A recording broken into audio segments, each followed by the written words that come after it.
She. Okay. King's Quest 6. Heir today, gone tomorrow. Just like we're getting there with me. Getting there. Heir today, gone tomorrow. Alright. PC, 1992 adventure game. Sierra Online, the usual suspects with King's Quest 6. So, proof that the era of CD gaming is upon us. The full English version. Sure. So we got Questman, we got Jacked Minotaur, we got Angel Lady. Sure. Roberta Williams, King's Quest 6, Heir today, gone tomorrow. I don't remember them having Roberta's name prominently on the box art in the other ones, but it's certainly prominent on this one. So Sierra, and this is for multimedia PC. So in the early 90s, the multimedia PC thing was kind of a big deal. Back then, I remember that being a thing where you didn't just have a regular PC, you had a multimedia PC. And that just meant that, hey, you have a CD-ROM in it. That's the multimedia in multimedia. Sure. Alright. The most critically acclaimed game of the year. Game event of the year, sure. The magic is back and Sierra has another definitive winner in King's Quest 6. Sierra upped the technology another notch, says PC Magazine. Bigger and bolder than ever. This is an adventure few can resist, says Compute. The music and animation are exceptional, as is the story. Hats off to Sierra for another sparkling gem, says Dragon. Alright. It's easy to see why this Sierra series is the best-selling game series of all time, says Computer Game Review. King's Quest 6 is not just good, it is a landmark game, says Questbusters. System requirements, 46SX or better, CD-ROM drive, MS-DOS 5.0 or higher, Windows 3 or higher, a mouse, music and audio support, sound card with DAC, and there's also standard sound cards. Sure. Alright. Hey Chris, yeah, the website should be working. I worked hard on it about a week or so ago, and it should be fully armed and operational. Alright, enter the world of fantasy and adventure that has enchanted millions of people the world over. King's Quest 6, Roberta Williams' boldest undertaking net, will thrill you with its timeless tale and leading-edge technology. Become a part of the largest, most puzzling, and most exciting chapter in a series that has sold more games than any other. A shipwrecked prince must find his way across a series of islands in search of a princess in peril. You'll need all your wits and imagination to overcome the gauntlet of baffling puzzles and fantastic creatures that attempt to keep you from your goal. Packed with amazing multimedia features, more puzzles, and a greater variety of challenges than any King's Quest episode. Yeah, I think so. Multiple paths or choices determine the story's ending. So there are multiple endings to this game, or multiple ways to get to the ending. I'm going to do both. So I know when the paths diverge, and I'll make a save so that it's not like I'm playing start to finish twice. We're doing like a playthrough and a half, let's say, on this one. And I'll put a notification on screen when that occurs, and it'll be clear at what path we're doing and when. Many hours of dialogue and narration by internationally famous actors. Alright. A stunning 50 megabyte animated introduction created by Kronos, the special effects remasters who brought you Batman Returns and the Lawnmower Man. Alright. High-res 640 by 400 close-ups of characters. Patented lip sync. So there's a patent on the lip sync, apparently. Included a special video for Windows presentation on the making of King's Quest 6 with Roberta interviews. Oh baby! So we're gonna take a look at that before the game's up. Can be played under DOS or Windows. Not all features available under DOS. I'm pretty sure they are. So I don't know why they mentioned this specifically, because I'm pretty sure there's feature parity, and I'm also pretty sure that the DOS version is still the better one. So I don't know what they're on to for that. Roberta Williams, designer of the popular King's Quest series, has won many awards for her work. Her numerous contributions to the software industry have earned her the title the reigning queen of adventure gaming. So that's the same thing it said on the box of King's Quest 5, I think. So nothing new there. Copyright 93 Sierra. So it's got 2 patents here listed. I'm assuming at least one of those is the lip sync patent. So we got a spectacular 50 meg animated introduction, sets the stage for adventure. Sure. So to put it in perspective, 50 megs would have been a stack of floppy disks like this high when the game came out. But because it was on a single CD-ROM, you didn't need a stack of floppies this high for just the animated introduction. Instead, you could just put in your CD. Experience and adventure so vast, you may never see it at all. What? Alright. Super VGA characters with revolutionary, patented lip-syncing technology draw you into the story. Alright. So here's what the disc looks like. It's actually a pretty cool disc art. So we got King's Quest 6, Heir Today, Gone Tomorrow. We got the Genie and the Princess. And then yeah, that's it for that. So the manual for the game is interesting. There's an interesting manual for this game. So if I pull it up here. So the manual for the game is written like a guidebook by somebody visiting the Land of the Green Isles. So the previous manuals for the game ranged from like, here is video game, here is how you video game, here's how you install it, have fun. Some of them were like essentially novels where it was like, or no, it was like plot dumps, I guess. Like King's Quest 4 and 5 kind of had plot dump manuals with like little sections on how to play the game. But then 6 comes around, and this is primarily the manual you get for it.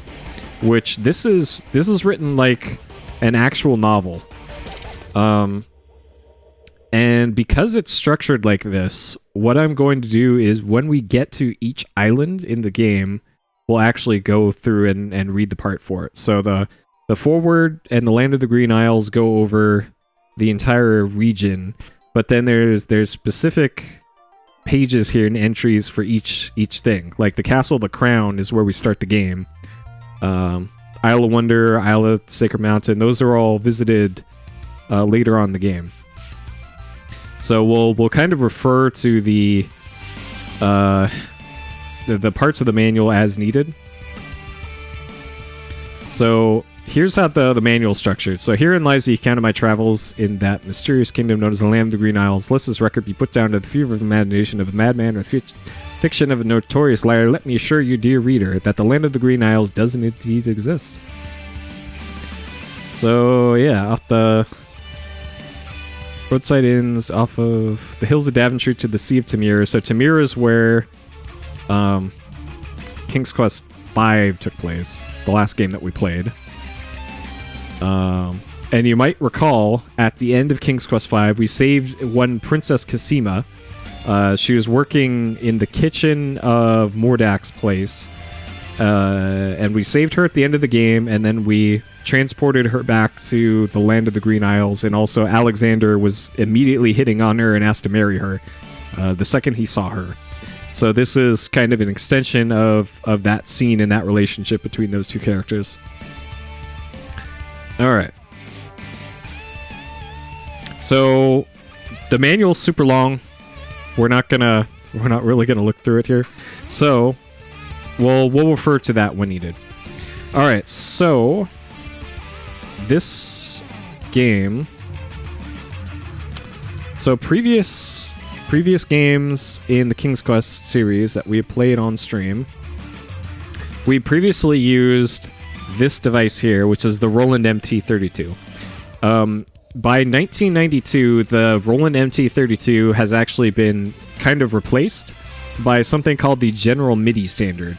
So we'll be instead using this thing. This is a Roland SC55. It uses General MIDI. It's kind of the first hardware box that enabled really good General MIDI. Another thing that can output General MIDI is just your sound card, like a standard Sound Blaster. But the general MIDI that your Sound Blaster will produce will sound a whole lot worse than what can be produced by an SC55, because they actually composed the soundtrack for the game on that SC55. So you're getting the sound that you're going to get from that is going to be exactly how the composer of the music intended it to be heard. So that's why it's such a big deal to be using an SC55 and an MT32 for the soundtracks of older games, because that's what they were designed to be used for. They weren't designed to be played on Sound Blasters, you know? All right. So let's get into it here, shall we? Okay. So here's our good old Windows screen. I need to turn on the proper audio inputs. So we're using that, and we're using SC55. So let's make sure we got proper audio. Okay, that's good. And then turn on, mute this, and then unmute that. Okay. All right, let's do it.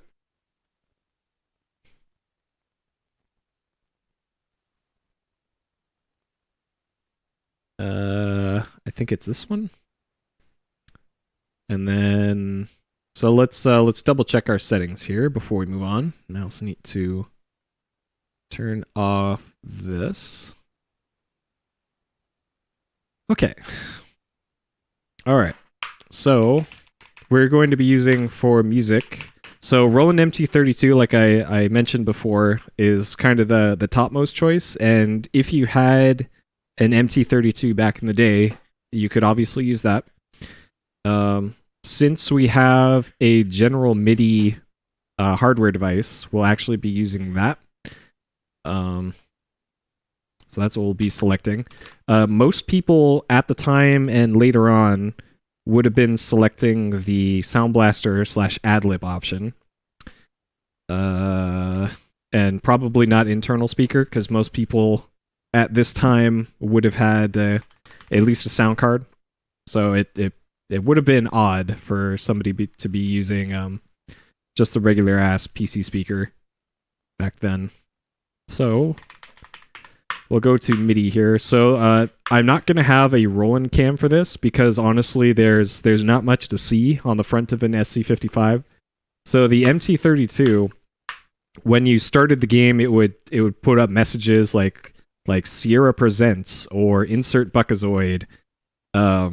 But the SC55, all it shows on the front is some status messages for the MIDI commands, and it shows a little equalizer, for lack of a better word for it, which is there's not much to it. So all it would be is just be a huge distraction up here. So I just figured let's just not. Okay, let's do it.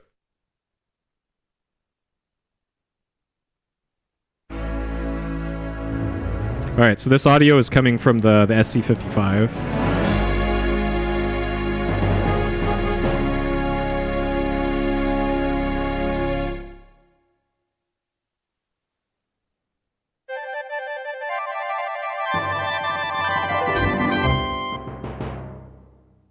All right, let's see this 50 meg cartoon, shall we?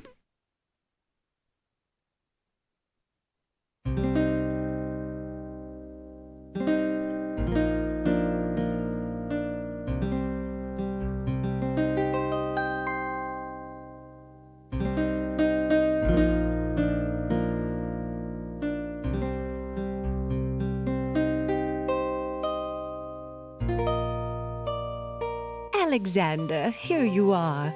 Oh, you're still not thinking about Cosima, are you? I suppose I am. Son, it's been months. You've got to pull yourself together. After all, you only met her that once. I know. Have you discovered anything about the land of the Green Isles? No. No one's even heard of it. It's like she's just vanished. I wish I could help. Please try to think about something else, dear. I'll try, Mother.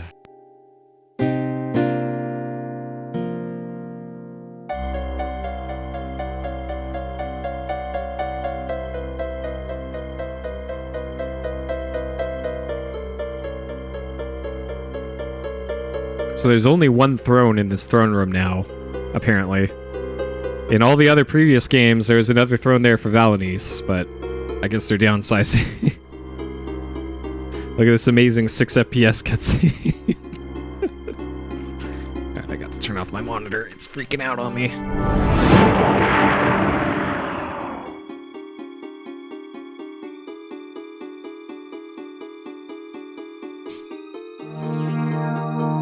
Yep, Prince Alex just sleeps on the floor. As they do in Daventry.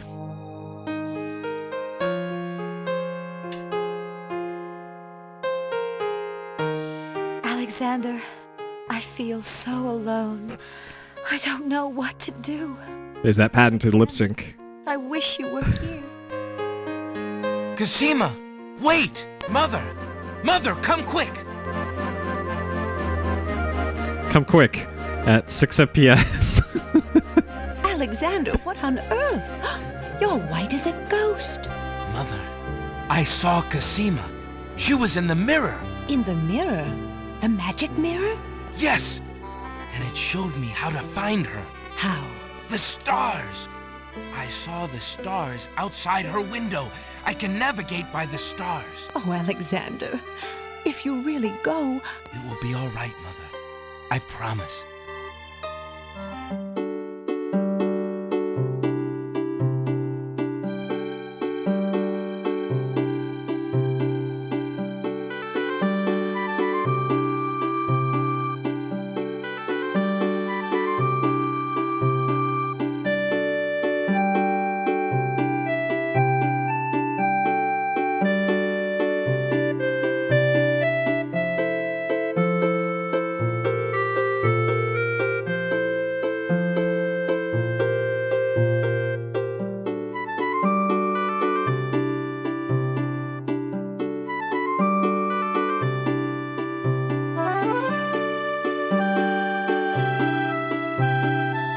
Yep, 6 FPS seagulls at this amazing water.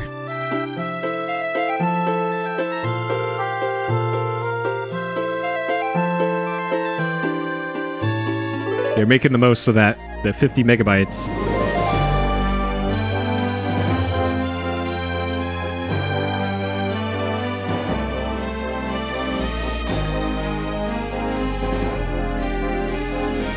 This is a preview of our GoldenEye Star Fox playthroughs. Oh man, 11 FPS.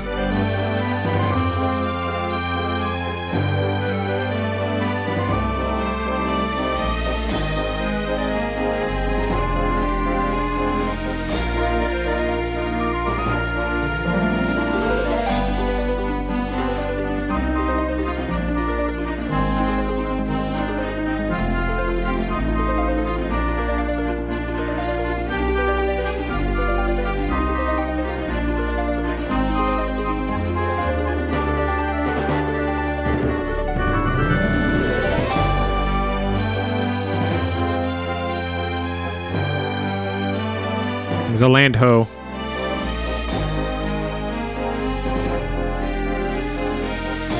Land ho! Land ho! Land ho!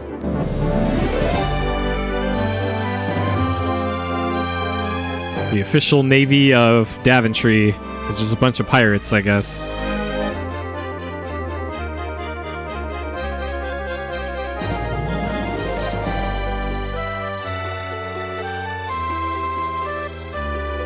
Don't worry about it, Ed. It's Roberta logic.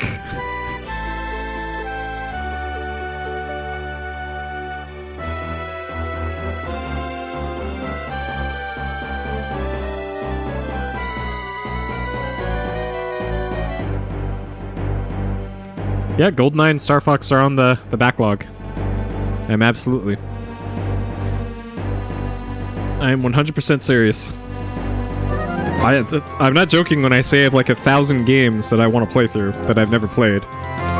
Like, just on N64, there's GoldenEye, Perfect Dark, Super Mario 64, Donkey Kong 64, Star Fox 64, Zelda, Ocarina of Time, and Majora's Mask. Like, there's 7 right there. Yeah, the Might and Magic games, not all of them, but probably at least Mandate. We'll go on a Mandate with the Might and Magic, because that game looks neat.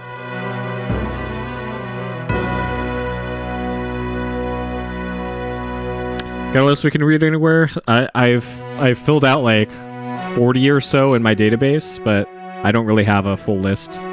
It's just think like, was it a notable game on any sort of platform? Then it's on the list.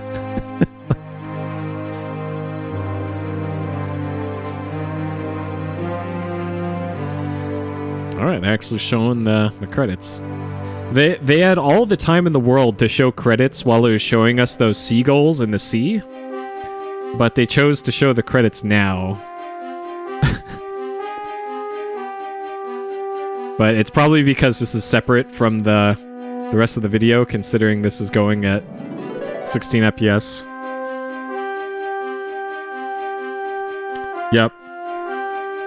I'm gonna play your favorite game on your favorite platform and then tell you why it sucks and why you're a horrible person for liking it. Look forward to it. Alexander awakens to find himself on an unfamiliar beach. For a moment, he is too dazed to remember how he got here. Then, he does remember. The shipwreck, the sea. Just as he had seen his men safely into the lifeboats, a gigantic wave picked him up and tossed him overboard into the churning sea. That was the last he'd seen of his crew. Debris from the shipwreck is scattered along the shore, but of the lifeboats and his men, there is thankfully no trace. He can only hope and pray that the lifeboats survived the currents, and that his men made their way safely back to Daventry. All right. And now we got control of Prince Alex here. So just like King's Quest V, we got cursor control. So we got walk, pick up, /use, look at, talk to, inventory, and then whatever's in our inventory. Alexander is carrying nothing. Alexander is carrying nothing. Alexander is carrying nothing. They couldn't just record a single cut of that. They had to. Alexander is carrying nothing. All right. Sure. So this has speech. It has text, but it doesn't have text and speech. So if you want captions for this, ripping pepperonis. So that the beauty save, don't worry about it. Let's delete that one. All right. The remains of Alexander's sailing ship lie dashed upon the distant shore. Alexander's royal insignia ring lies abandoned on the sand. It must have slipped from his finger during the shipwreck. Fortunately, it was not lost in the sea. All right. So if the Alexander picks up his royal insignia ring from the beach. So you might notice the icons are kind of doing weird stuff. You can see it like lines going up and down it. That's because the CPU on my computer is running at full speed right now. And it's actually updating too quick for the graphics engine to keep up with. But don't worry about it. It's just a graphical thing. It's not going to blow up anything important, at least. Alexander pushes the plank to one side. A box has been partially buried under sand. All right. There's a copper coin in the treasure box. The coin bears the seal of Daventry and King Graham's noble face. All right. Alexander takes the coin and leaves the ruined box where it is.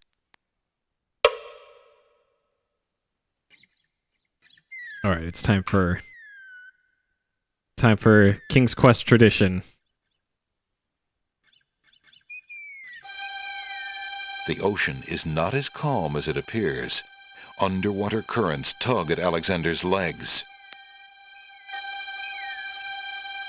So I can back out of this. And then... The ocean is not as calm. The underwater tow is amazingly strong here. It pulls ferociously at Alexander's legs. Before Alexander can retreat, the current grabs his legs. The shifting sand vanishes from beneath his feet. Against his best efforts, he is dragged out to sea. The currents around the island pull Alexander under. As Alexander struggles to the surface for the third and last time, he finds himself wishing he'd paid more attention to the warning signs of an undertow.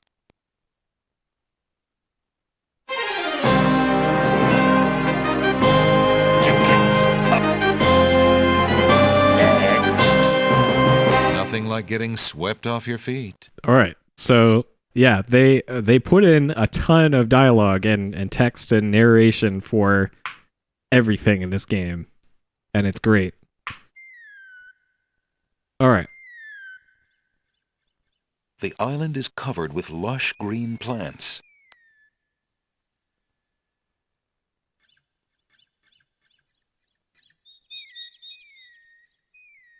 Okay.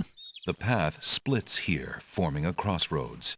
One branch heads northeast towards a distant castle, and one leads northwest into a small village. A grand old tree stretches its luxurious limbs out over the crossroads.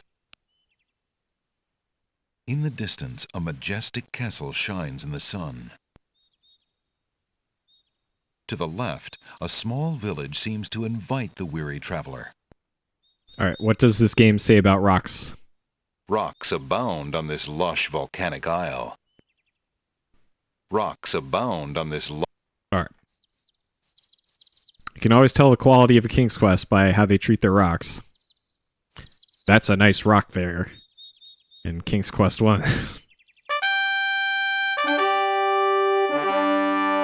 Rocks abound on this lush volcanic isle. There's a little hut just off the path. Perhaps the guard dogs have an occasional use for it, but it looks empty now. Formal hedges and bushes provide dramatic landscaping for the castle. Two guards take their stance in front of the castle doors. They look quite fierce and have the stiff, blank expression of soldiers on formal duty.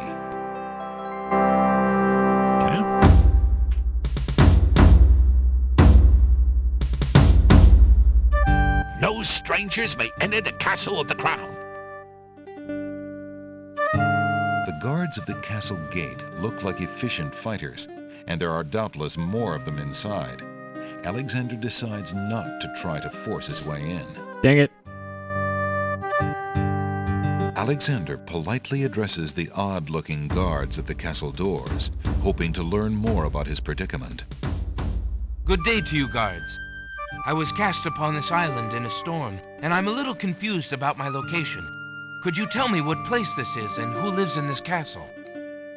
Hey, what is that you say? Oh, I can turn down the MT-32. Likely Or the, story. We haven't had any foreigners in this part since Alhazred arrived. Don't be so rude, Gruff. He's not asking for any secrets. there we go. You're standing on the Isle of the Crown, lad, and this is the Castle of the Crown. The royal family resides here. Rather, what's left of the royal family. The Isle of the Crown. But tell me, am I That anywhere near the land of the Green Isles? should have turned it down. This is the land of the Green Isles. The Isle of the Crown is the main island, foolish boy. Then Princess Cassima must live in this very castle. Aye, the princess is indeed our treasured jewel to guard, and we consider it an honor. Okay. Excuse me, guardsmen. Guard dogs. I've been traveling for months to see Princess Cassima. I would like an audience, please. I'm sorry, but the princess is not receiving visitors, particularly not strangers. All right. What if we get out our bling here? Alexander decides to show his royal insignia ring to the Castle of the Crown guards. With all of his papers lost in the shipwreck, it is the only possible calling card he can think of. Good day. I'm Prince Alexander of Daventry. I'm an acquaintance of Princess Cosima. If you could just inform her that I'm here, please. So everyone says. Let me just look at that ring. What does it say, Gruff? Kingdom of Daventry, Prince Alexander. Wait here while I go see what Captain Saladin thinks of this. All right, I turned down the music a little bit in the mixer, so it should be a little bit better balanced.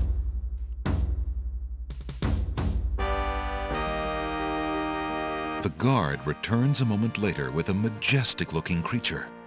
Captain Saladin speaks with a voice that is gentle, but reflects a will of iron. Prince Alexander of Daventry, I presume. I'm afraid I'm unfamiliar with your country, but I'm sure Vizier Alhazred will want to meet you, if indeed you are a friend of the princess. Please follow me.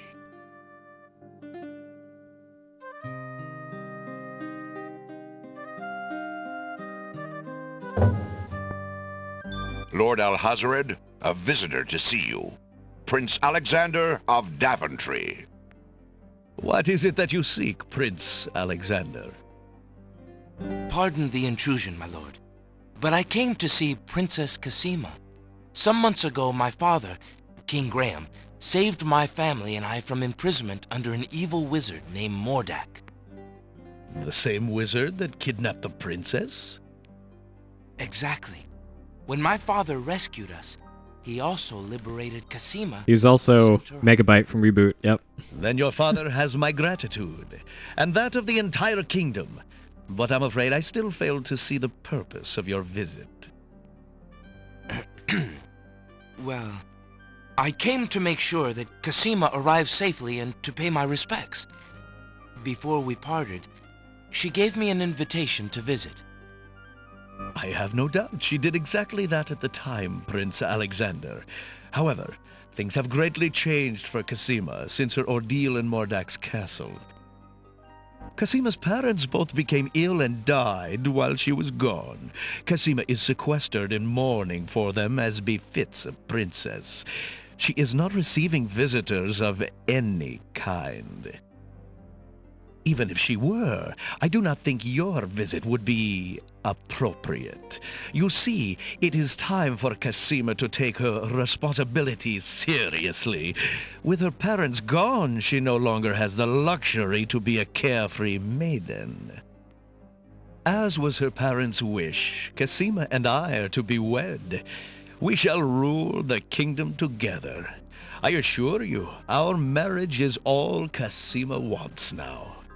As a prince and a gentleman, it would be best that you leave before there is any further embarrassment. I see. I suppose that I was mistaken. I thought for certain that Cosima... Well, I apologize. A young man sees what he wishes to see. I'm sorry you've wasted your time traveling to the land of the Green Isles. May your journey home be swift. Perhaps I will take the opportunity to look around your fair land while I'm here. I would advise against that. The kingdom is rather, shall we say, inhospitable these days. But it is your neck. You may risk it if you please. Captain Saladin will escort you from the castle. Good day.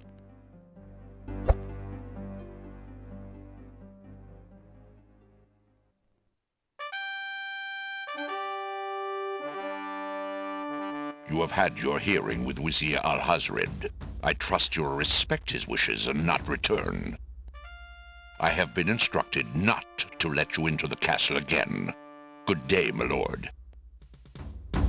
Captain Saladin whispers something to the guard dogs at the castle gate, and they nod with understanding.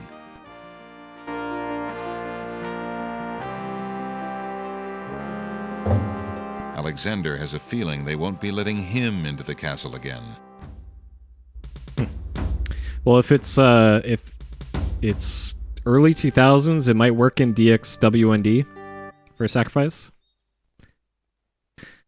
I don't know. I've never even heard of that game, actually. I'm gonna think of it. So I'm not sure.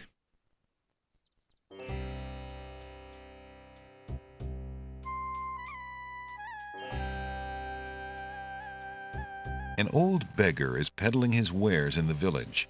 He offers a variety of lamps, all neatly lined up on a long pole. Good day, peddler. Good day, sir. If you would like to get one of my fine new lamps, I'll need an old lamp in trade. Isn't it a rather bad business? Taking old lamps and giving new lamps in exchange? Well, there's always a chance that I'll find a genie. If I had a genie, I'd be richer than a king. Besides, there's always a roaring business in antique luminaries. Have you tried a VM hidden? It might work fine in a virtual machine, and then you could just capture the virtual machine. Old lamps for new! Old lamps for new. Old lamps for new! Alexander will have to deal with the lamp seller if he wants to obtain one of those new lamps. Okay. All right, let's check out the pawn shoppy. Good day! A strange-looking winged device occupies one corner of the room. It is frail with disuse. Alexander finds it intriguing. Perhaps he thinks it was once used in a local sporting event, in which enthusiasts jumped from cliffs, glided on air currents, and then attempted to land, frequently crunching a bone or two in the process. Isn't that... Alexander shudders at the thought and decides to stick to dragon slaying. Isn't that the Red Bull thing? Towering mightily over the other pawn shop curiosities, the stuffed bear makes an ostentatious display. An old suit of armor stands in the pawn shop. It looks like a vigilant guard against thieves and carpet salesmen. Oh, I'm fully aware. Headless. I'm fully aware where the crown goes. That's half the fun of this game. A small red drum beats no more on the shelves of the pawn shop. The land of the Green Isles must have at least one inhabitant with interest in the mystical, for a crystal ball has been traded in, along with the more common household goods. A tall skeleton lends an air of mystery to the shop. Ah, yes, mystery. The pawn shop owner is a mysterious fellow. His face is old and inscrutable, and there's a glint of sheer iron in his gaze. Still, Alexander senses this is someone he can trust. Good day, merchant. What can you tell me about the land of the Green Isles? I can tell you she is in a dark time. Without the ferry, communication between the islands has ground to a halt, and so nearly has my business. Why the long ages of peace have ended, and why the crown has not done something about it is beyond me. But then, I am a shopkeeper, not a politician, and can only hope for better days. Okay. Alexander takes a closer look at the items on the counter. I see you have noticed my mechanical nightingale. She is made of plain tin, but she sings the sweetest song you can imagine, barely distinguishable from the real thing. No, the cursor doesn't go off the screen, as I'm capturing a The flute real is hardware. made of plain wood, but its notes are fine and true. Ah, yes, the painter's brush. It was well used by one of the island's best painters. There's a lot of creativity in that brush, and its bristles are still in good condition. Have you an interest in tinder boxes? This one is only slightly battered. It holds a good supply of flint, a sturdy striking pad, and even a candle in case you find yourself with naught else to hold the flame. Okay.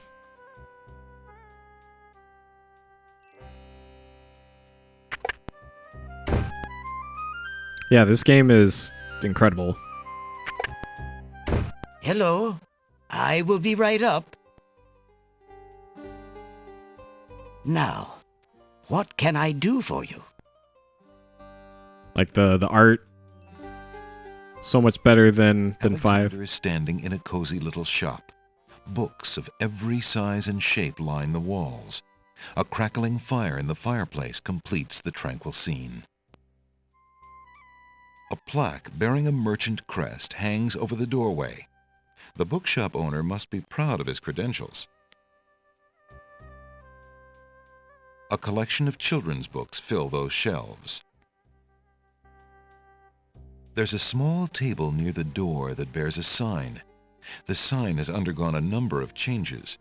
It once read 10 pence, but that was crossed out and replaced with 5 pence, then 1 pence, then free.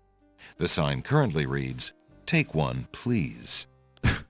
Only one book remains on the table. It looks like the bookshop owner really wants to get rid of that book. All right. We can oblige. Alexander picks up the book from the small table. Oh, yes, please, take that book. You have my most humble thanks for doing so, good sir. Really? Thanks. Wow, more crap to carry around. Alexander is carrying a book from the bargain table in the bookshop. Okay, that doesn't say what the book is, but sure, fine. The bookshop owner is a thin, middle-aged man. His intelligent eyes are slightly blurry from long nights spent reading by candlelight. An old man occasionally steals sidelong glances at Alexander from under a concealing hood. There's a book entitled The Changing Role of Court Entertainers Through the Ages on the small table in the reading area. It appears that some regular customer likes that book. All right. Alexander feels his pockets carefully to make sure he hasn't lost anything. An antique leather-bound book is displayed on a little stand on the counter. On the elaborate cover is the title, Ye Useful Book of Magic Spells. Oh? How much for that book on the counter, merchant? It is a fine book, is it not? I obtained it from the estate of the one and only magician this kingdom has ever had. Poofed himself into an aardvark in the end, or so I heard. I never found the spells all that useful myself, but then I lead a boring life. I tell you what, if you can find another rare book, something a bit more marketable, I might be willing to exchange the spell book for it. Okay. Good day, sir. I'm a stranger in this land. What can you tell me about the land of the Green Isles? That is quite a question, young man. Who are you, and what would you have me tell you? My name is Alexander. I know I'm on the Isle of the Crown, but I'd like to know whatever you can tell me about this island, and if there are other islands nearby. You are indeed a stranger. Anxious is the man who knows not the customs of the land beneath his feet. This island is called the Isle of the Crown, because the royal family's castle is here. Besides the castle, we also have this village, and the docks over to the west. There are at least 3 other islands: the Isle of the Sacred Mountain, the Isle of the Beast, and the Isle of Wonder. At least 3? Does no one know for certain? This is no ordinary land, Alexander. The land of the Green Isles has always been a place of vague boundaries, as if islands come and go. Legend speaks of a fourth island, an isle shrouded in mists. I myself have never seen it. Then, too, the land of the Green Isles is said to exist on the boundaries of this world and the next. Even darker places are reputed to be closer here than anywhere else in the world. That's quite a claim. Claim, yes, but probably just local superstition. We who live here on the Isle of the Crown, at least, sleep well enough at night. Those first 3 islands you mentioned, how might I learn more about them? Ideally, a young man seeking such knowledge would travel to their shores and learn about them firsthand. Meeting the leaders of each place would be helpful, naturally. Unfortunately, the ferry no longer runs between the islands. There has been much political unrest, and it has been too dangerous to travel for years. Perhaps the ferryman can tell you more. He has little enough to do these days. And if you haven't been there already, you might seek an audience at the castle. Thank you kindly, merchant, for all your good advice. Ah, but advice is free, Alexander. Making use of it costs much more. Okay. Good day, sir.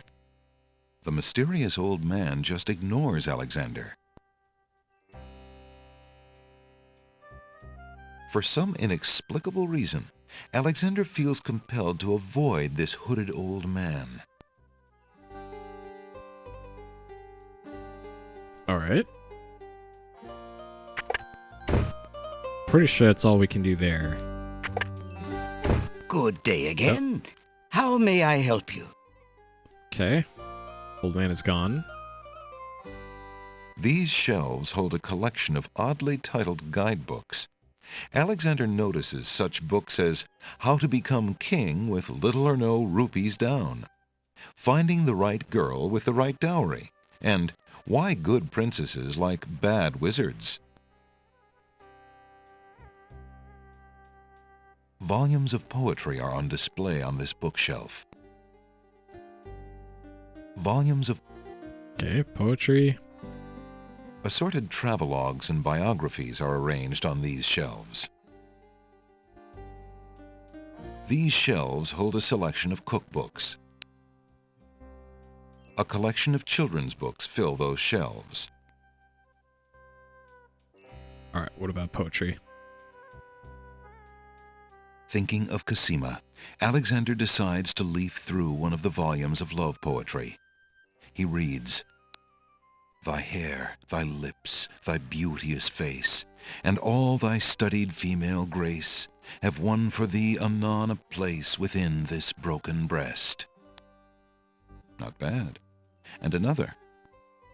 Upon the shore the lilies bend, untouched by worldly care, where shadow they her earthly bed, oh, that she were not there. Yikes. And another. Yikes. What was it when I looked at you? What power has chained me through and through, and binds my heart with links so tight I cannot live without the sight of you? What nameless thing has captured me, and made me powerless to flee? What thing is it without a name, that brings my mind e'er back the same to thee? The name of love cannot apply. Its commonness does not decry the haunted, hunted, painful cry that my heart makes for you, that e'er my soul eternal makes for you. A little close to home, that one. Alexander returns the love poem book to the shelf. Hey, Chicky. It's Summer. Welcome. Alexander is not interested in those self-help books. Nope. We want that page, though. Alexander picks up the fallen page. It's the love poem he particularly liked. It must have fallen out of the poetry book. I see that old volume has lost another page. You may keep it if you like, sir. I have glued the stubborn thing back in place 2 times already. I do rather like it. Thank you, merchant. All right.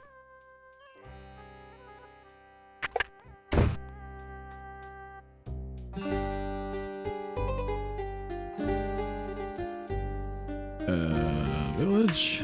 Sure.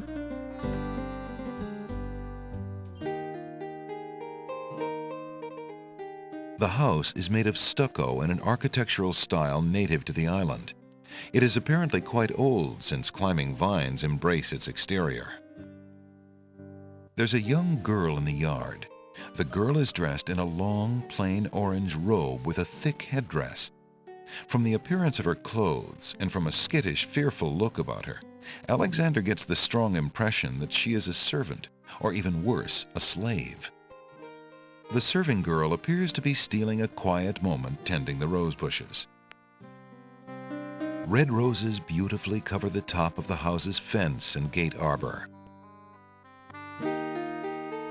Alexander has not been invited to pick the family's roses. You lazy thing! Get back to work and stay away from those roses! I've told you 1,000,000 times, those flowers are too sweet for the likes of you! You've still got to do the breakfast dishes, make lunch, and clean the stables yet this morning! And get your veil back on! No one wants to look at your face! Yes, stepmother. Dang. Alexander doesn't want to intrude on private property unless he's been invited. All right. Well, fine then, Prince Alexander.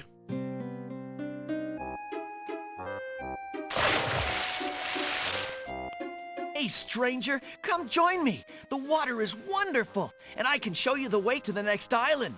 Oh? Oh, really?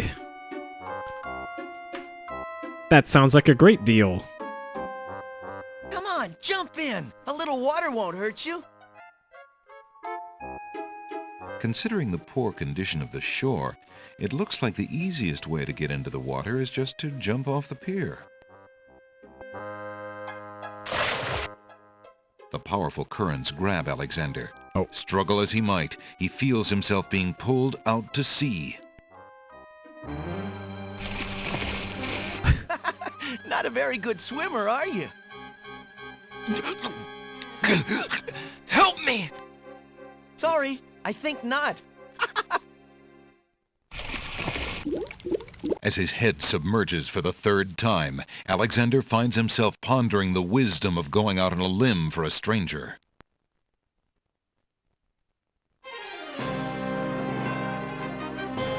Tickets up.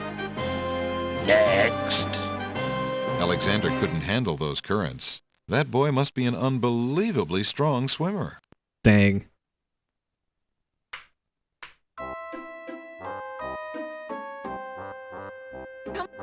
Good day. I'm Alexander. What are you doing in the sea? What does it look like I'm doing? I'm swimming. I mean, come join me. The water's wonderful. I can show you the way to the next island. Yeah. No. What are you...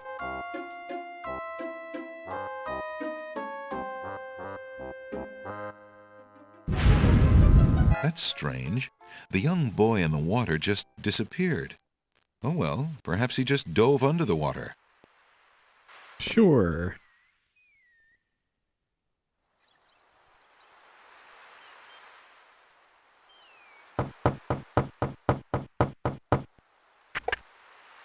Yeah, what do you want?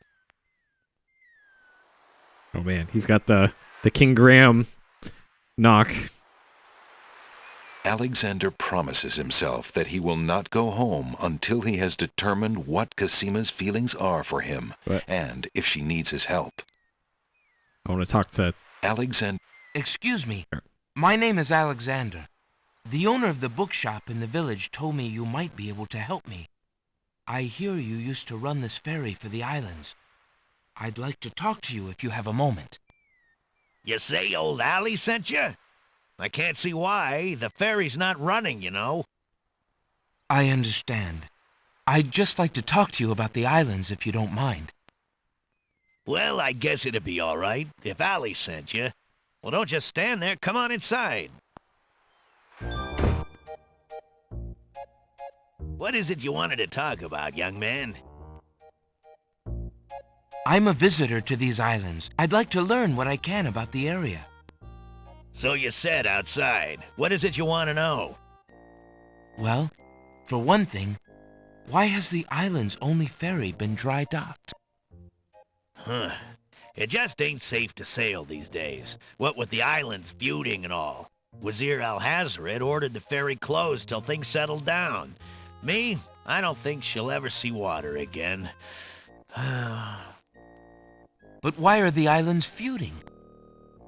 You got me. Something about stolen property or some such thing. 'Tis a real shame. Things used to be so friendly. Then this unrest is recent. A few years is all, but it's been long enough. Perhaps if the ferry were repaired. This old thing? This ferry's been out of water so long she's no longer even seaworthy. Her boards have dry rot. She'd fall apart at the first taste of seawater. But there must be some way to get off this island. There's only one other way to travel that I know of. A magic map. The owner of the pawn shop can tell you more about that than I can, Alexander. All right. Tell me more about the ferry. I remember when I used to ferry Queen Ilaria and Princess Casima themselves. There was no thought of danger back then. They used to go visiting to care for the needy and to keep up the friendly relations between the islands. I remember that Music suddenly louder. Things had started getting nasty by then, and when they came back aboard, I gathered that the Queen and the Princess had been received a bit coldly. Princess Casima was such a pretty thing, and she was terribly upset. But who could be spreading these lies, she asked the Queen, but the Queen had no answer. What do you do now that the ferry no longer operates? Me?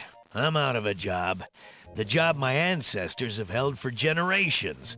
I'm the only one trained to avoid the reef and the rocks. But that knowledge does me no good now. Is there no other boat on the island? One that might be more seaworthy? Boats don't last long on these shoals, as you may have found out if you got here by ship. You can be quite sure that this old ferry is, or was, the only craft on the island. Tell me more about Princess Casima. Ah, yeah. Such a beautiful child, and so pure of heart. Why, a contrary thought has never crossed her mind. Her mother was the same. The king and queen, they served the islands, not the other way around, always thinking about the people. Ah, they are sorely missed. What else can you tell me about the land? Let's see. The Isle of Wonder's a lovely spot. A bit crazy, mind you. Gotta have a good sense of humor to enjoy a tour there. What else can you tell me about the land? The Isle of the Beast is pretty, but unfortunately, you can't get very far onto the island. What else can you tell me about the land? The inhabitants of the Isle of the Sacred Mountain are the most gorgeous creatures you'll ever see. If you ever get to see them, that is. What else can you tell me about the land? The Castle of the Crown sure is a beauty. She's the finest palace ever built, I'll warrant. What else? Some say that the land of the Green Isles is near the edge of the world. and that the deadly currents are a result of a magnetism that sucks life from this world to the next. Of course, that's just silly talk. Sure. What else can you... Let's see. The Isle of Wonder's a lovely spot. Okay. I see you have a rabbit's foot. Has it brought you much luck? As you can see, my luck's been out for some time now, despite that old charm. Why don't you take it with you? Perhaps giving the darn thing away will bring me good fortune at last. Perhaps it will at that. Thank you. All right. Free stuff. Well, I think I'll be going now. Thanks for allowing me into your home. Posh, not at all. It breaks the boredom, if you know what I mean. Dang. Okay, so we got a rabbit's foot.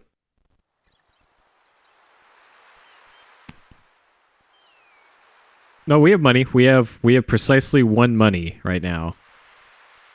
Alexander is carrying a copper coin of Daventry. King Graham graces the front of the coin. It's all we need.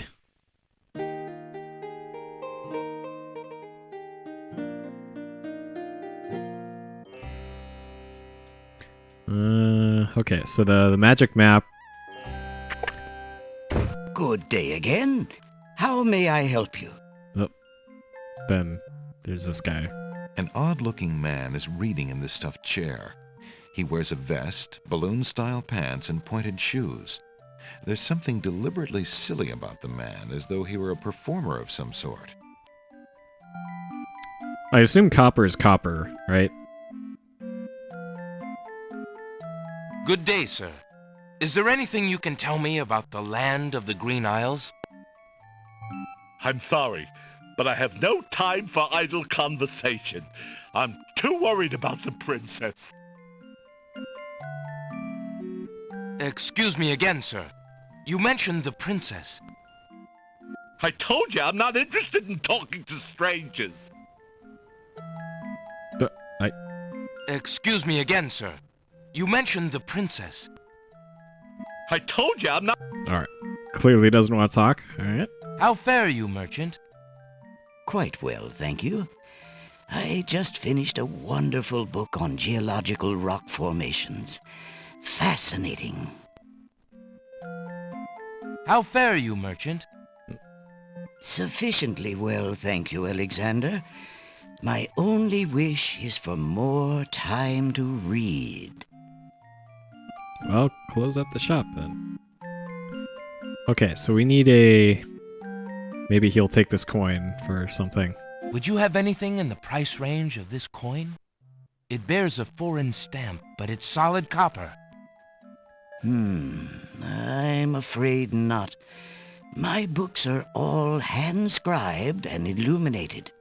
I do not have any good books for the price of a single copper. All right. Thank you. Okay. So one of these is travelogues, I think? Assorted travelogues and biographies are arranged on these shelves. So we clearly need a magic map. Right now, Alexander is too involved with the journey he's on to take time to read about the journeys of others.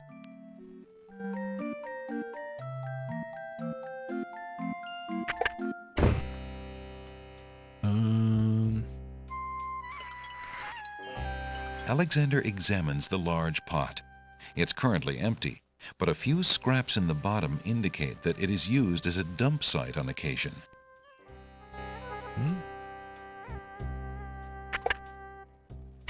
Good day. Well, there's hand-scribed, there's a printing press, and then hand-carved printing, I guess?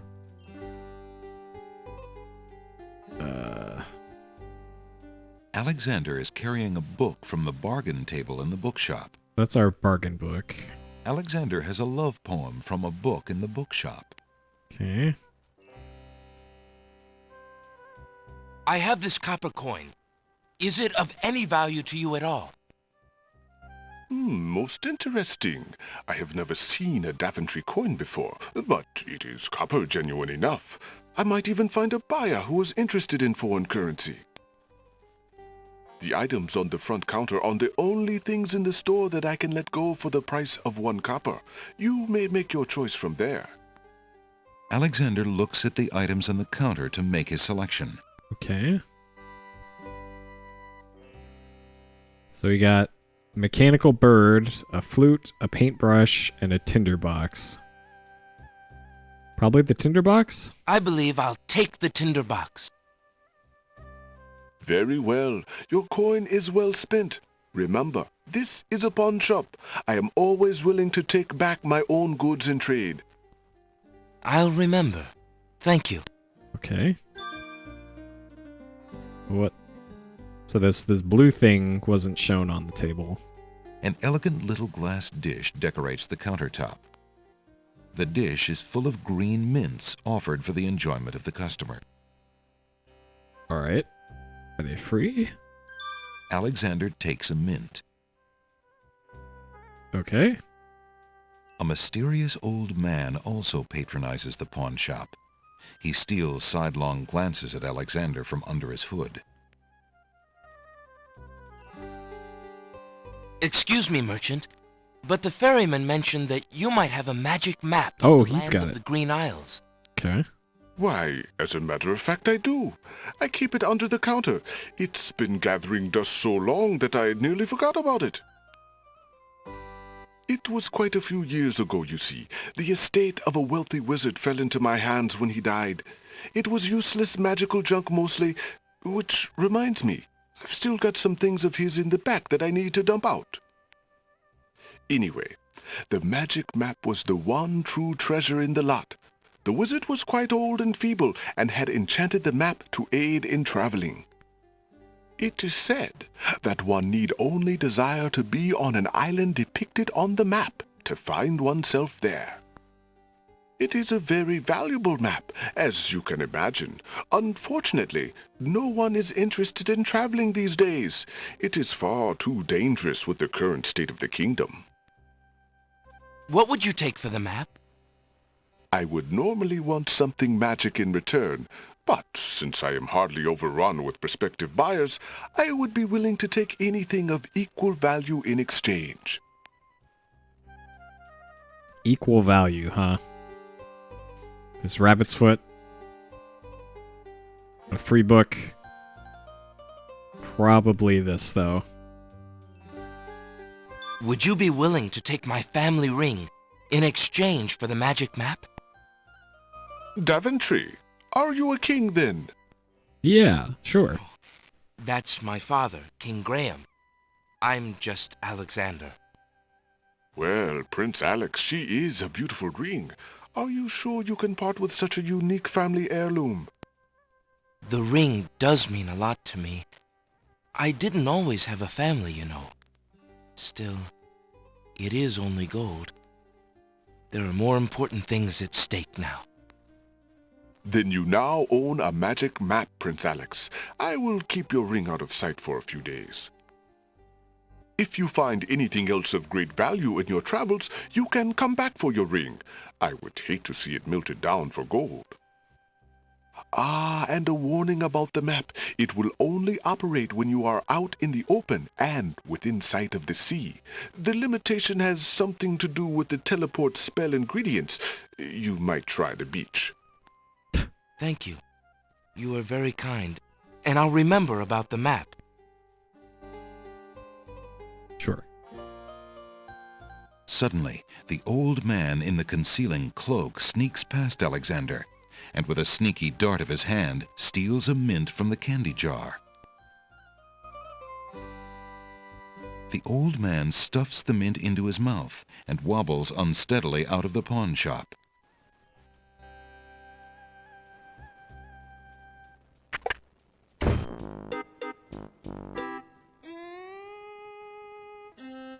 Master! I followed Prince Alexander as you wished. From the pawn shop owner, he just abstained, just reprieved. He just got a magic map. You fool! You've been eating those mints again. I ordered you to stop that. Yes, Master. Now, what is this about a magic map? With the map, Prince Alexander could travel anywhere as quickly as I can. I thought I took care of the only means of travel. By my scimitar, I can't have him stirring things up now. Get a hold of yourself and listen carefully, Shamir. Go to the other islands and tell them... And tell them. Sure. Alright, so we got a magic map much quicker in this game than in 3. Okay, so he mentioned he's got to throw out some of the old wizard stuff. So... Hello. I will be right up. Now, what can I do for you? No, just entering and leaving. Don't mind me. Let's see.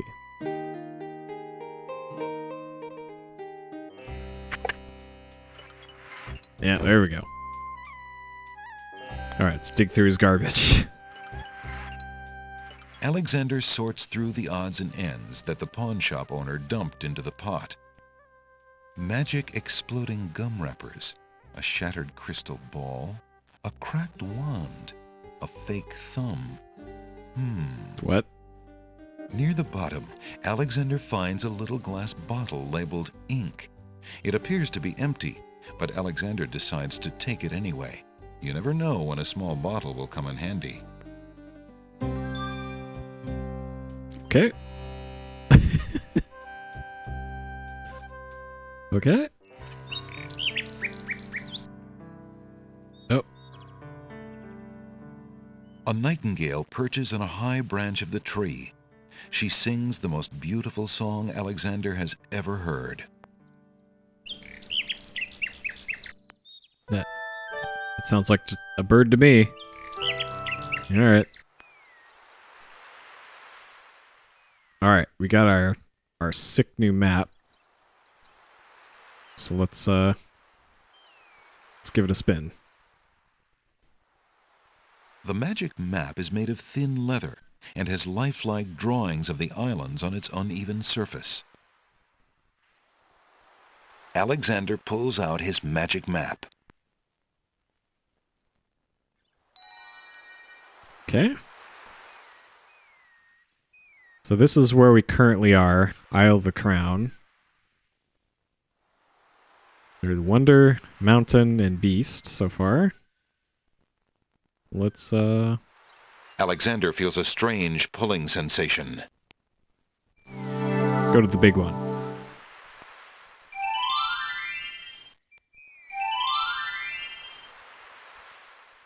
Okay. We got...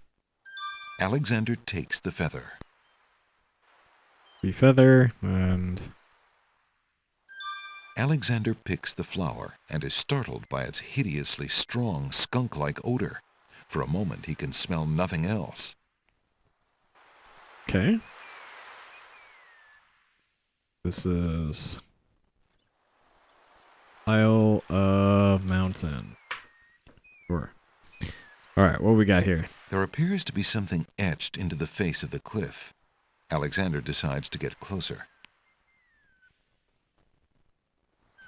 Ignorance kills, wisdom elevates. So, if we go back to the notes here, and part 4, the Isle of the Sacred Mountain, is on page 21. So if we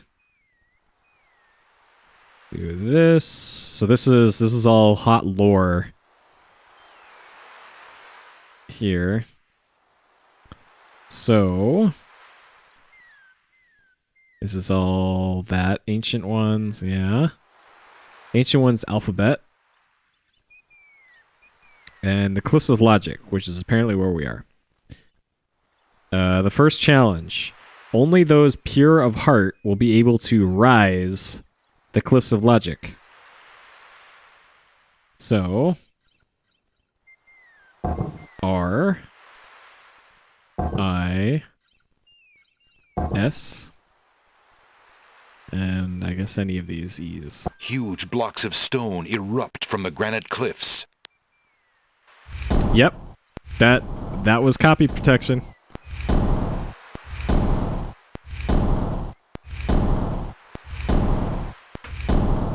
Alexander stares with wonder. That's quite a way to welcome a guest, if indeed it is a welcome. Sure. But we'll be back there later. Alexander pulls out his magic map. Thinking back to when I played this before, I don't think there's anything we can do up there for now. And I don't want to go through the stair climbing animations just yet. So let's go to the Isle of the Beast. Alexander feels a strange pulling sensation.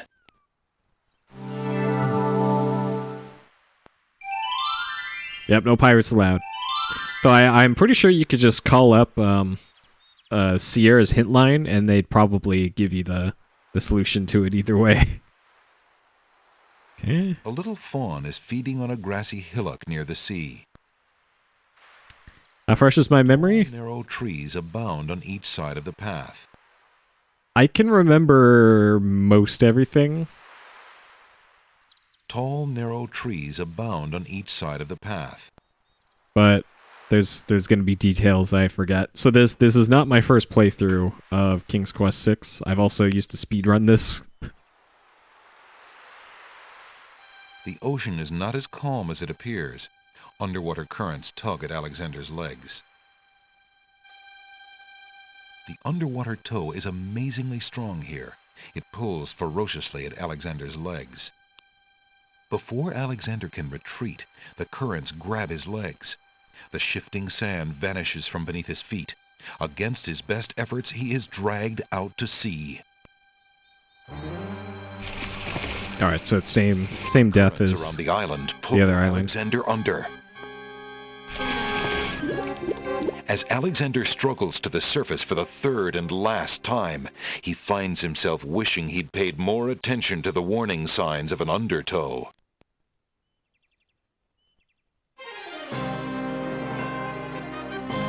Tickets up. Next. Nothing like getting swept off your feet. Okay. Yeah, the next... I've also played through 7 before. I have not played 8 at all. I bought 8 when it came out, and I think I could never get it to actually run properly on any of my machines. So, whenever we get to 8, it'll be completely blind. A pond lies across the path. The water boils as if over some magical flame. An old abandoned hunter's lamp is hanging on one of the trees. Alexander wonders who might have hunted in these dense woods. Okay, I don't think there's much we can do there. I have played the recent... The first episode of the recent King's Quest games, and they're good, but they're not King's Quest as far as I'm concerned. They're more like a Telltale game, and those aren't as much my speed. Alexander decides to brave the boiling pond. All right, I'm sure this will be fine. And soon realizes a deep sympathy for soup vegetables as he learns the true meaning of being in a stew. Tickets up. Next. It looks like Alexander's in a bit of a stew. Aw, dang. Yeah, they're much more user friendly than the old ones, and yeah, there's that, but they were a little too slapstick, or at least the one episode that I played. Pulls out his magic map. It was trying very hard to be like the Sam and Max and Monkey Island games, and that's not really King's Quest as far as I'm concerned. Like King's Quest is usually a bit more serious. It takes itself more seriously than those games did. Alexander feels a strange pulling sensation. And that's not to say that the Goofy adventure games aren't great. They are great. But it's also not King's Quest, you know? A string of letters floats in the water. The letters spell out, "Where are you going?" Alexander's heard of alphabet soup, but this is ridiculous. To the north, the island is dense with vegetation. One of the oysters is sitting up in bed and doesn't look very happy. He seems to be the only one who can't sleep. In the oyster's mouth, Alexander can see a glint of white. Oh? What's up, oyster? Why aren't you asleep like the other oysters? Oh, I'm so weary, but I can't sleep. I have a terrible ache in my mouth.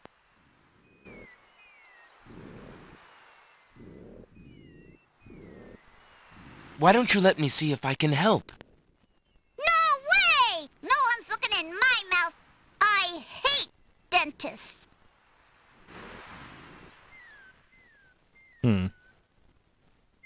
Alright, we happen to have a really boring book here. If you're having trouble sleeping, perhaps you'd like me to read to you. Hey, that would be great. 2 dulcimers raised to the degree of 40 half-dulcimers, divided into equal parts by the third of a cackle of grouse geese, put over the result of 10 fine mackles, albeit small fine mackles, stretched over the total of 53 1/8 bottles of wild beast lard, Oh, geez. yields a gilded minnow of precise measurements, 2,069 centidrills by 3,023 6/7 puns, not punts, as might be expected. This is not to say, however, in any sense whatsoever, that deviations in mean temperature of 5 or 6 dregs or so Alexander sees nothing of interest. Alexander sees nothing of... Dang it. Okay. indicate a It's like right here. fabrication or derivation sufficiently broad enough to exacerbate the conclusions uncovered in due course with regards to the dimensions, consistency, mass, or thickness inherent in the menial suckling grouse. Alexander makes a grab for the pearl. Hey, you fixed my mouth. It feels great. The little oyster drifts into peaceful slumber with the rest of his oyster friends. Okay. All that Shenmue training paid off. Alright, and then this has floated down. Alexander wades into the sea to get the strange object in the water. The ocean currents tug at Alexander's legs. That object is just a bit out of reach.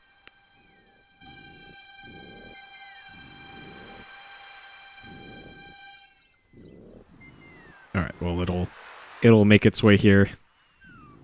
Alright. Alexander hears someone coming.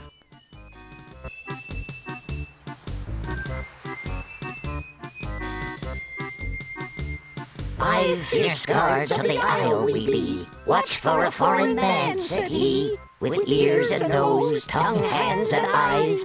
Its nature cannot be disguised. If man it be, then man it dies." Old Tantro, smell your smell.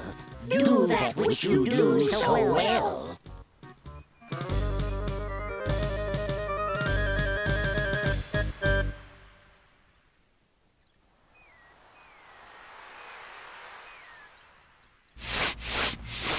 "Alert, my brothers, as we feared. A man has landed here." A man, so sailor knows, into the waiting sea he goes.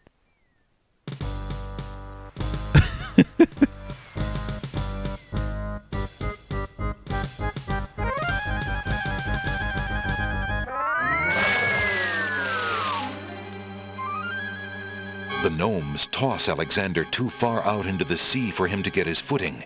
The currents drag him under.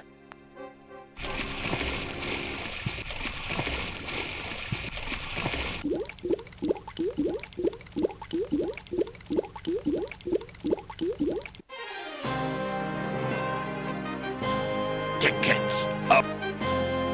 Next. Guess those gnomes couldn't reach a consensus. Awful. Alright. So clearly we have to fool the senses Alexander. of the guards.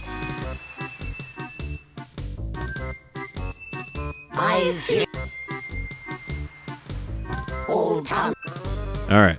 So we need to not smell like a human.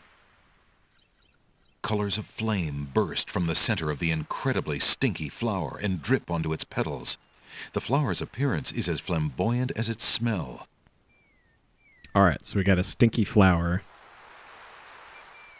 Alexander holds the flower of stench out to the gnome with the jumbo nose. Tom Trow I am, that's all I'll be. My nose knows all on land and sea. A flower of stench has washed ashore. A flower 'tis all, and nothing more.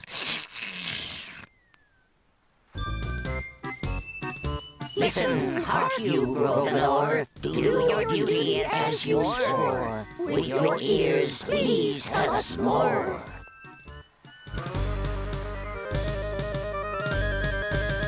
Uh-oh. We don't have anything to... Alright. Alexander pulls out his magic map. Alright, peace. Alexander feels a strange pulling sensation.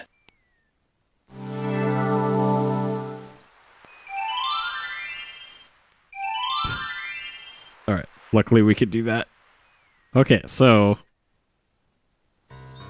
we didn't have any items there to solve that, but... back here at the pawn shoppy... Good day, Prince Alexander. At the pawn shoppy, the dude told us that we could trade in our stuff anytime for something else. Would you mind if I traded this in? Of course, Prince Alex. Please choose something in exchange for the items on the counter. And Alexander looks closely at the items on the counter to make his selection. if we're trying to fool the guy with super hearing, get something that makes noise. That mechanical nightingale looks intriguing. I believe I'll take it. Very good, Prince Alex. It is always a pleasure doing business with you. Enjoy the mechanical nightingale and feel free to bring it back anytime. Anytime. Thank you. Alright. And that should solve our... that dwarf problem. And also, there's a nightingale up there. Alexander winds the mechanical nightingale and places it on the ground.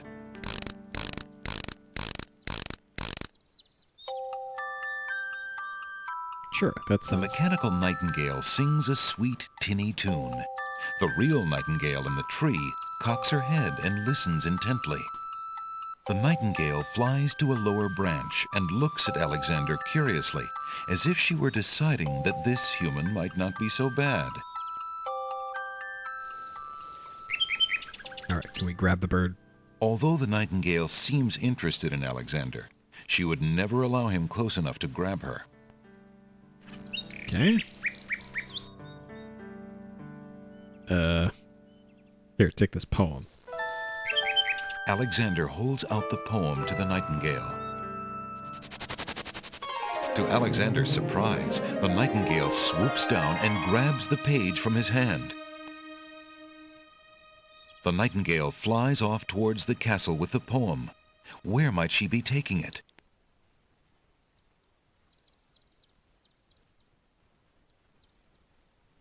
Okay. Bird took my poem.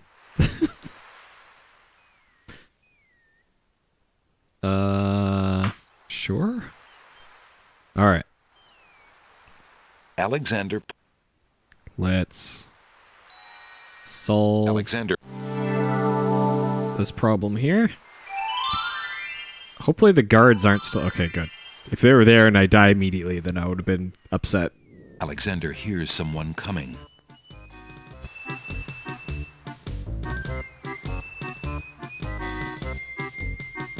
5 fierce guards of the Isle we be. Okay, they make you do all of them in order again. Alright. Stinky flower. Alexander holds... Tub.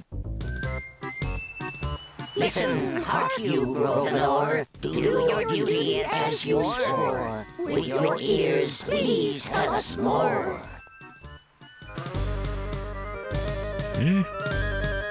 I'm just a bird. Alexander winds the tin nightingale and plays it for the gnome with the monumental ears.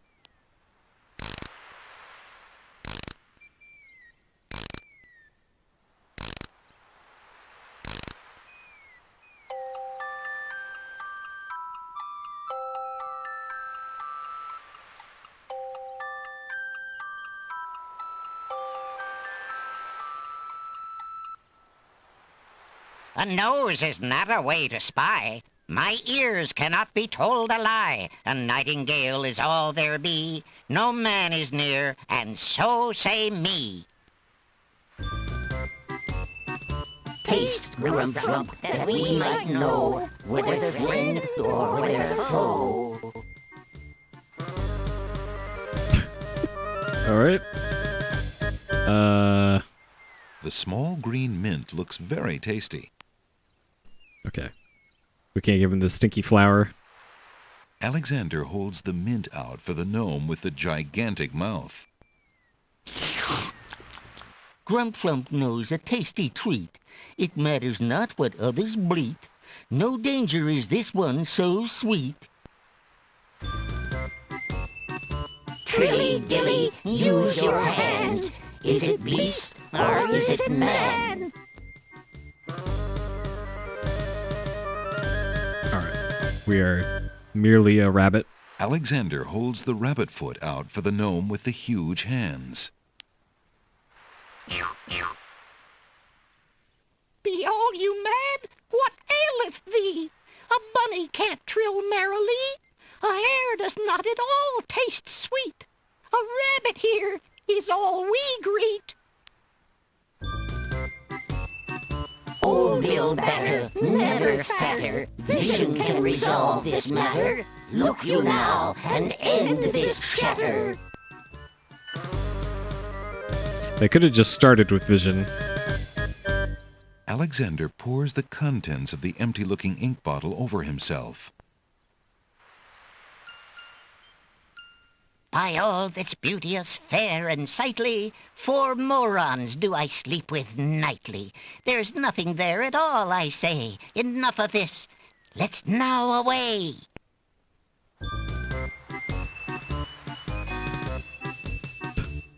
Alright. Got him.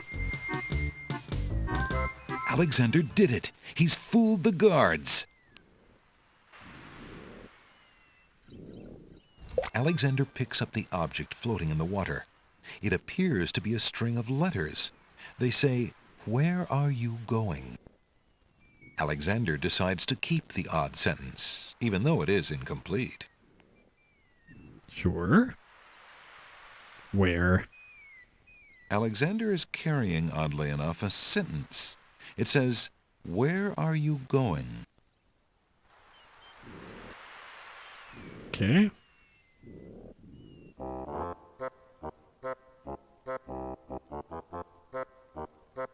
Books, huh?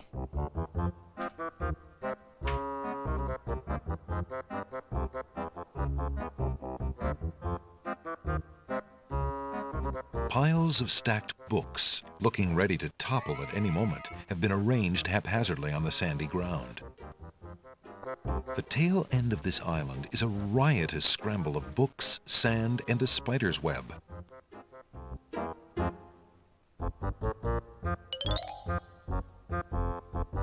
What do you think you're doing? I'm sorry. I didn't realize these books had an owner. I'm in need of a rare book. No owner? All books have owners, my good man. And this book owner, bookworm to you, wouldn't part with one of his books for anything. Isn't there something I can do for you to pay for the book? Let's see. Do you have an itinerant clause? No. No clauses at all, There's I'm that afraid. patented lip sync technology. As an exception, you always should.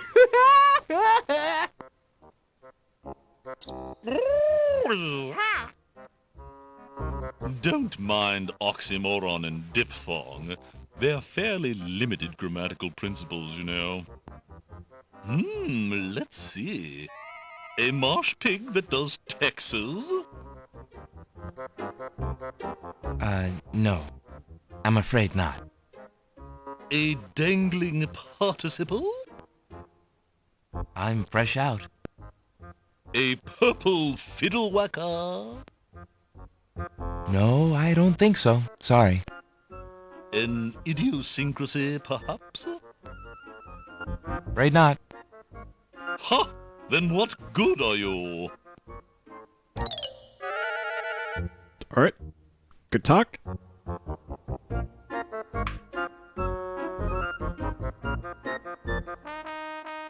Wow. Hiya, gorgeous. Oh, what a luscious-looking hunk of flesh you are. Thank you. I guess. Who are you? How charming of you to pretend not to know. I'm Black Widow, of course. The femme fatale of all femme fatales. Know what I mean? You know, I was just thinking it was time I found my 50th, another husband. It would be quite a horror, an honor to have me as a bride.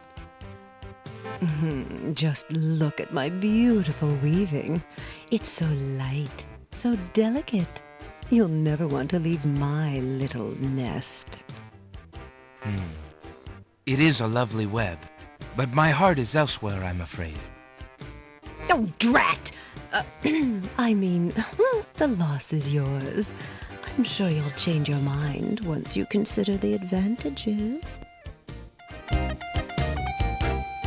Oh? That scrap of paper blew into my web from those books over there. The wind just thinks it can deposit anything here.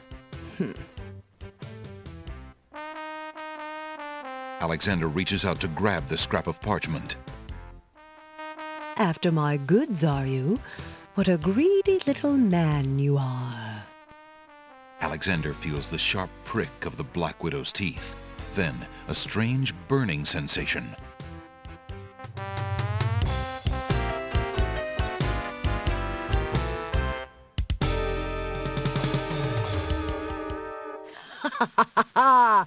That's what you get for preferring that old scrap of paper to me. Tickets up. Next. Why do you think they call her a widow? Aha. Alexander investigates the intricate spider's web in the corner. The spider who lives there is not amused. Alexander feels the tiny pinprick of the spider's bite and the slow burning of her poison. Well. Skipped all the talking, went straight to dying.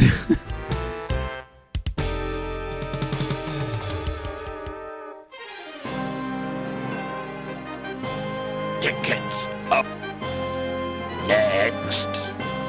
Why do you think they call her a widow?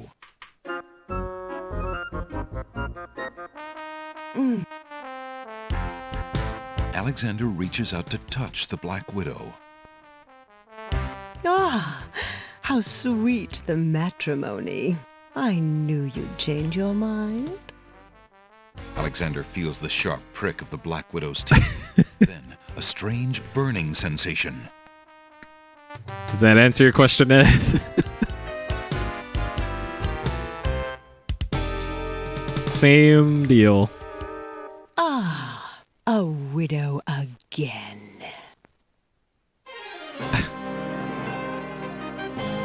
Tickets up.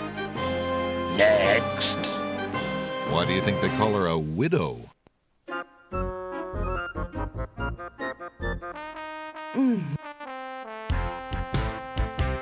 Hey, don't touch that thread! Alexander snatches the scrap of parchment, curious to see what's written on it. Love. Alright. The wind blows the scrap of paper from Alexander's hand, but he remembers what it said well enough. Would have never guessed. Alright.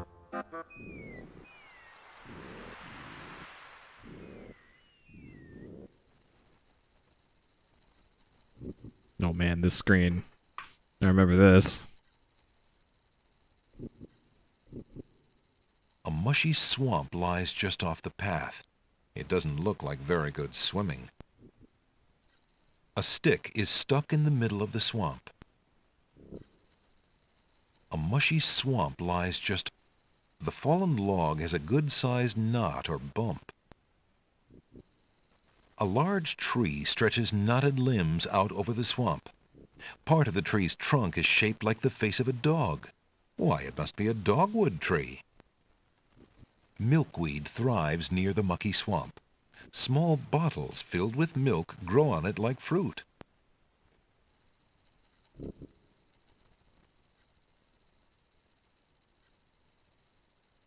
The swampy bog sinks beneath Alexander's weight.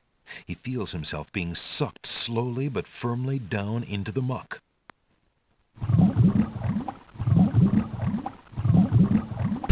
As the marshy water fills Alexander's mouth, he thinks that although he'd always wanted to try a mud bath, this is hardly what he had in mind. There's a lot of drowning in this game. Tickets up. Next. Do you ever get that sinking feeling?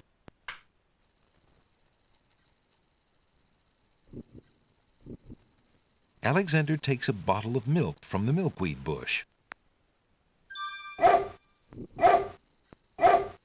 Apparently, the dogwood tree doesn't like Alexander standing that close.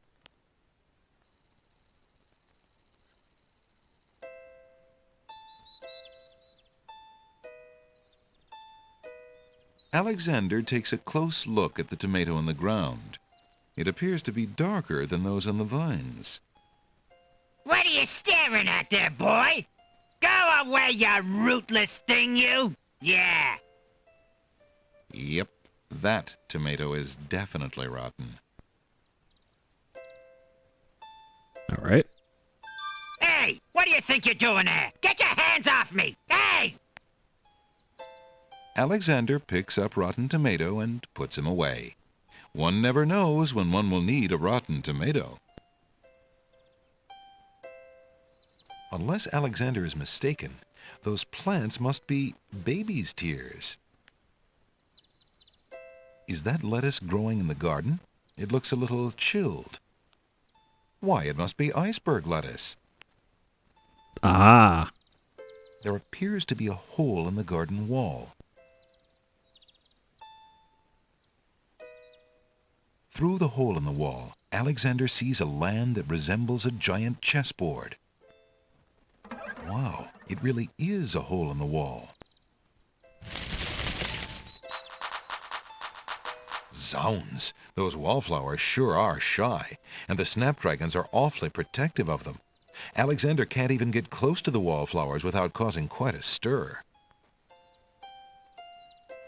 Zounds. Okay.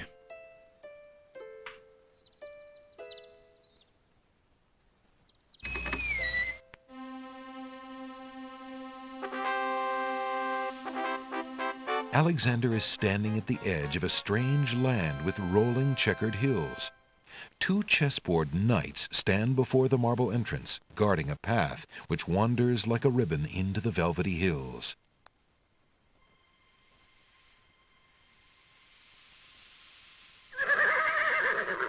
Checkmate! Only chess pieces allowed in chessboard land? That's right. Humans aren't allowed in and never will be. Stay out!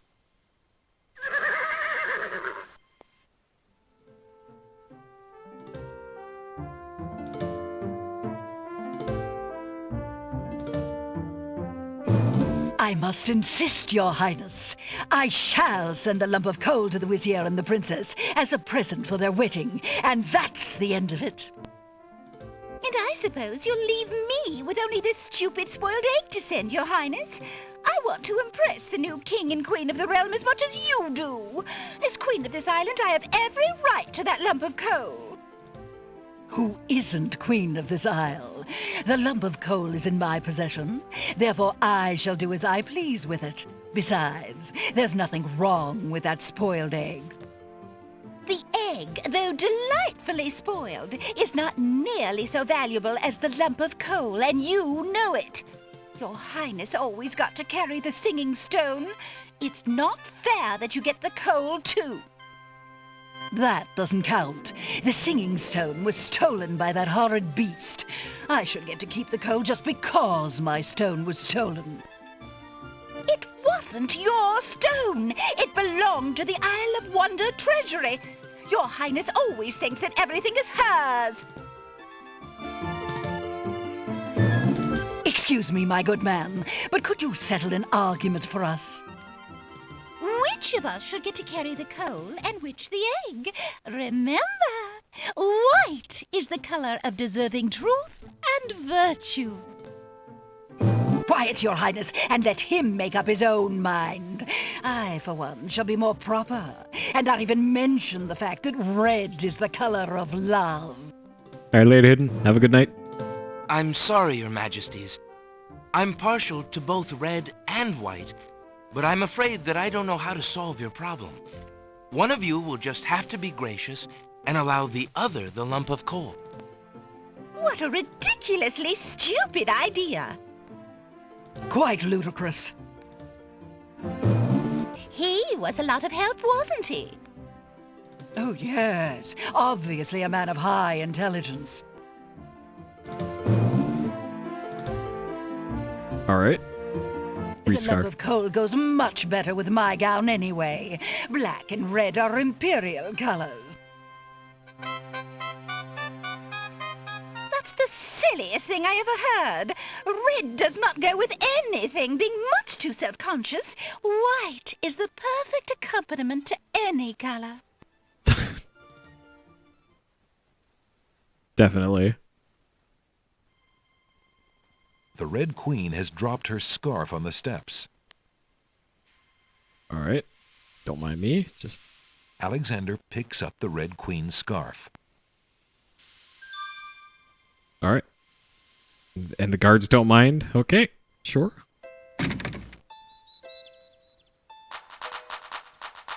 Those snapdragons don't like Alexander getting so close. Okay.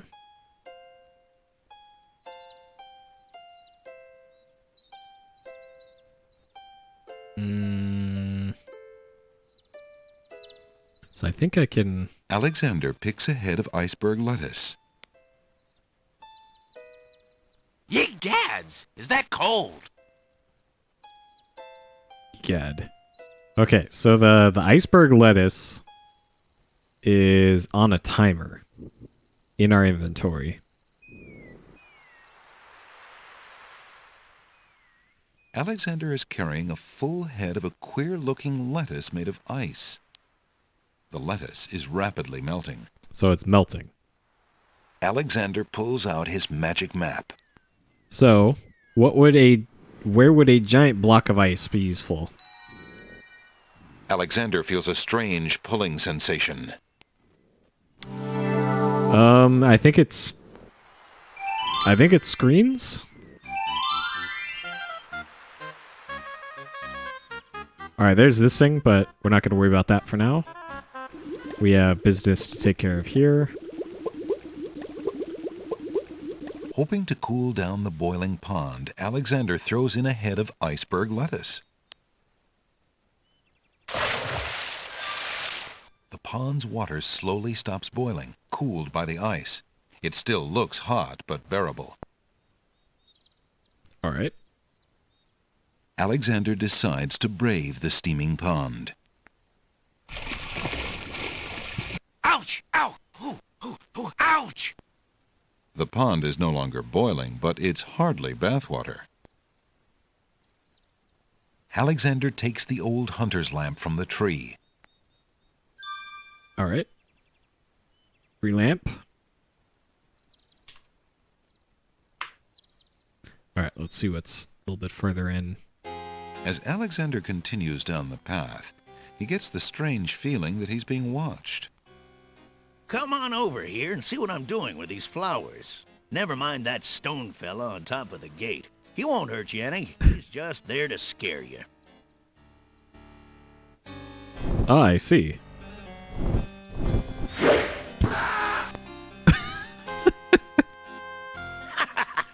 Gotcha this time. Tickets up. Next. That move was slightly erroneous.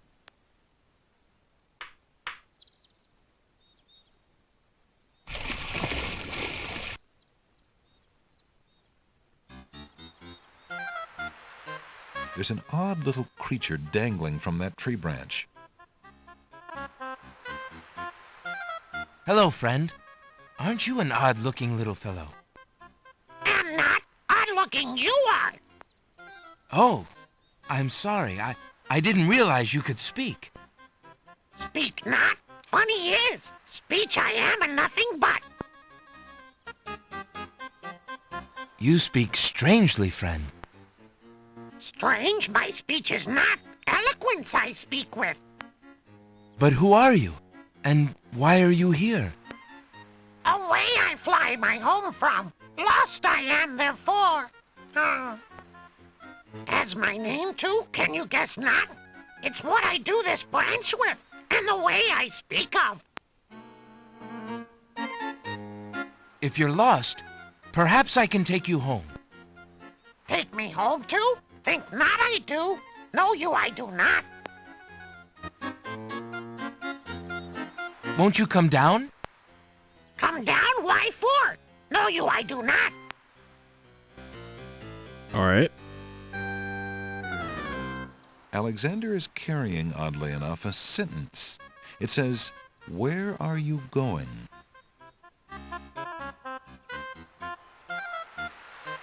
Alexander holds the sentence out to the creature. This sentence seems in need of an ending. Perhaps you could finish it? Where are you going? Where are you going? Know what I do. Where are you going to? Like you I do. Go I with you?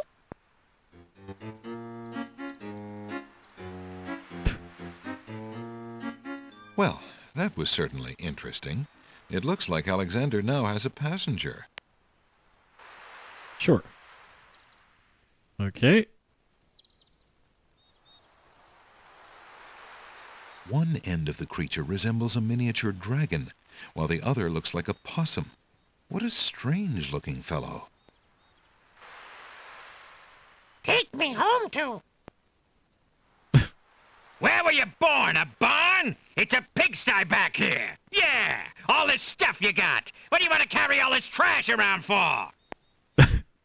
Good question. Good question, because it's a King's Quest game. Pulls out his magic map.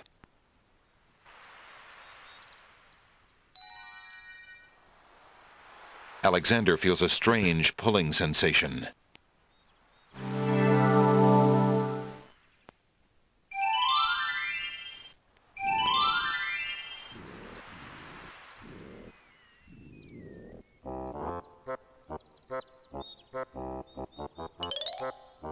Do you have anything interesting yet?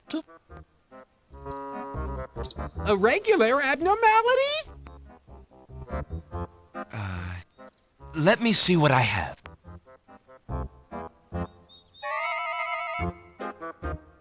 I found this little fellow lost on another island.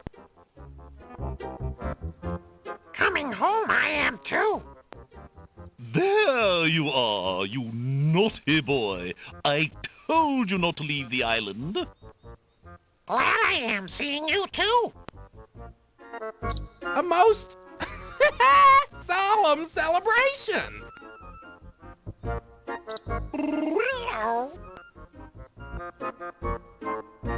So, you found my dangling participle.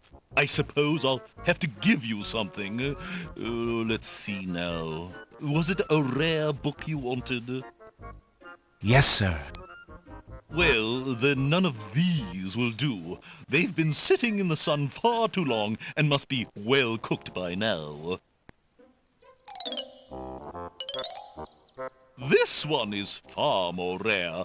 A delicious little tidbit. Thanks.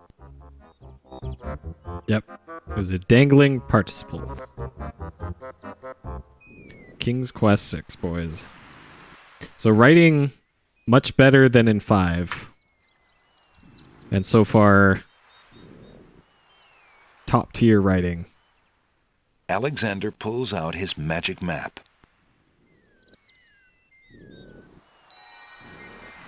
Alright, so we got our rare book. Alexander feels a strange pulling sensation. And we're gonna need a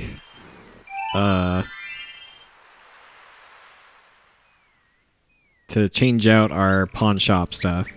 So we'll do that while we're here. Alright, pawn shoppy. Your candy dish is empty. I am sorry, sir, but I have no more mints. Somebody has eaten them all. Somebody. Get some more then. I fear that is impossible. Without the ferry, I can no longer get imports from the other island, and we do not grow mint extract on the Isle of the Crown. Oh, I hate not getting what I want.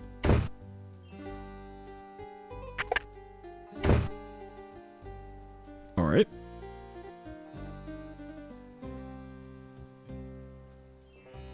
Would you mind if I traded this in?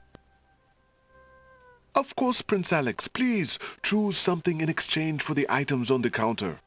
Alright. Alexander looks closely at the items on the counter to make his selection. Exchange our junk for different junk. I believe I'll take the tinderbox. Very good, Prince Alex. Enjoy your tinderbox and bring it back anytime. Thank you.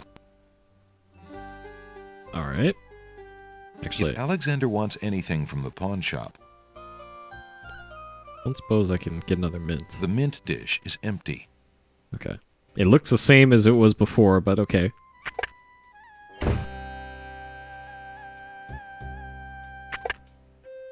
Hello. I will be right up. Now, what can I do for you? So there's our rare book. It's got an R on it. Sure. I found this rare book, and I thought of your offer. Very interesting. Oh, it is a wonderful riddle book. Riddles are much more marketable than spells these days. I guess people believe more in mirth than in magic. Here is the spell book you wanted, and a fair trade it is, I must say. Ah, fair. Enjoy it. I certainly hope so. We shall see how rusty my spellcasting truly is.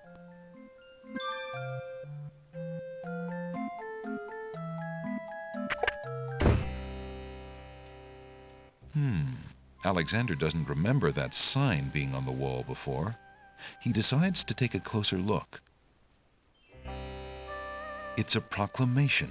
It reads, "Citizens rejoice, announcing the royal wedding and coronation of Wazir Abdul al-Hazred and Princess Kasima. For reasons of security, the wedding will not be open to the public. Long live the new king and queen of the land of the Green Isles. Alexander feels his stomach turn at the thought of the dread event. If he doesn't do something soon, Cosima will be another man's wife. Oh no.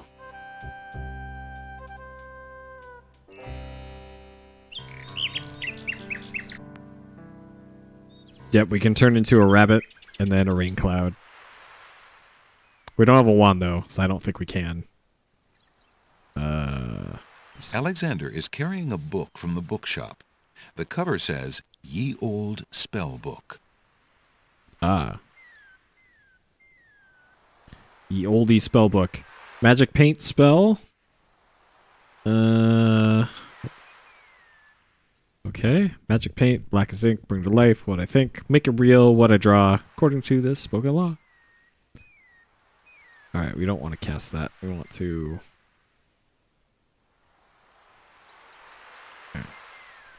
Make rain. Okay, we can make it rain. We can do that. So it's a teapot. Alexander reads with interest the specifications for the Make Rain spell. Okay. Charming a creature of the night. A skull full of hot oak embers, sulfur, and a strand of a pure-hearted maiden's hair. Sure. This is the last page. Okay. It's a pretty crappy spell book. This is the first page. 3 whole pages. There were 7, I think, 7 or 8 spells in 3. So, dang. Alexander pulls out his magic map. Alright. Get out the magic map. In time for this amazing... Alexander feels a strange pulling sensation.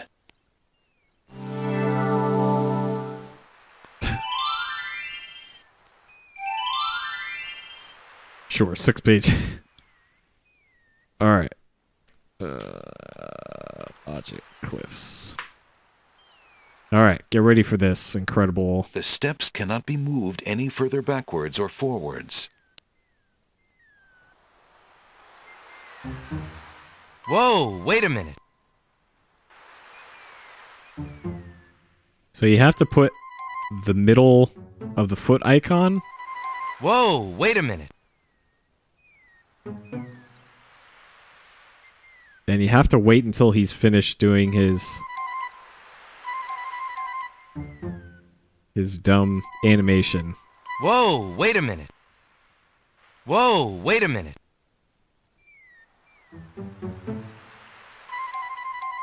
Whoa, wait a minute. Whoa, wait a minute. I think this is because Whoa, wait a minute. I got a fast CPU.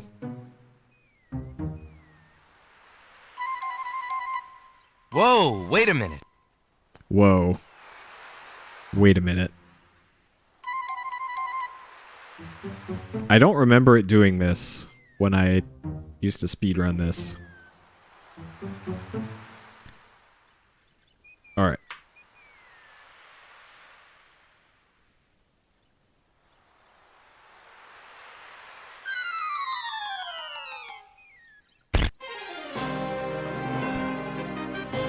Tickets up. Next. That wasn't a very logical step. Alright, that's what the Clisologic death looks like. Okay, and then... Alexander examines the strange etchings in the face of the cliff. Alright. A master of languages will... underscore, underscore, underscore, underscore. So, in the manual that came with the game, it tells us about the first challenge, which is you'll rise the Clisologic, and then the third one is that, but we're on the second challenge. So we got a bunch of letters, and I'm assuming we have to spell out rise again, R-A-S-E. So we got the language of the winged ones. So R looks like this bird thing. Which is this one, I believe. Let's make sure. Yeah, that looks about right. Okay. So there's R, and then we're looking for I, which is that one. So it's a U with a Tetris block in it. Which is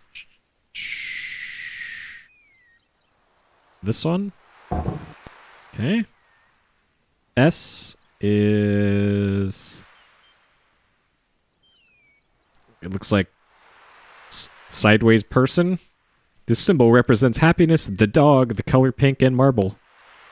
Sure. This. And then E is a cartoon foot. This symbol represents irony, the whale, the color ochre, and paper. Sure. Which is this.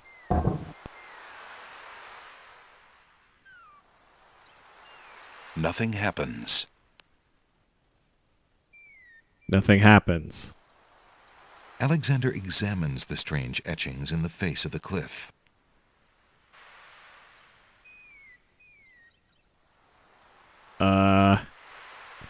A master of languages will... So how many letters do we have to work with here? 1, 2, 6, 10... It looks like we had the full alphabet here. So it's not rise, apparently.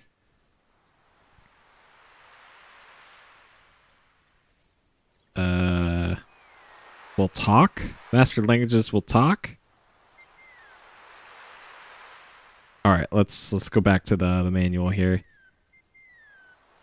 One of the most intriguing artifacts, ancient cliffs, series of riddles, yep, chiseled into there. Viewer must question what purpose words serve.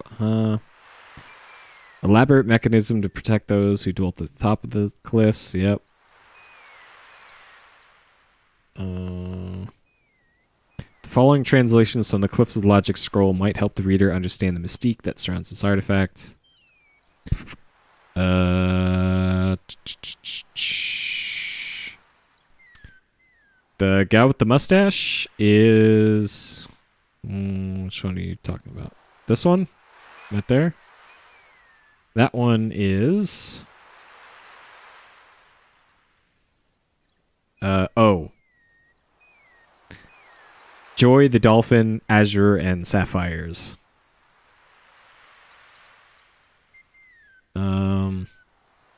Is there anything... So there's the alphabet. Graphic symbol, same root. Probable spoken R language and use them as code for secrecy. Okay, 26 primary symbols. Emotion...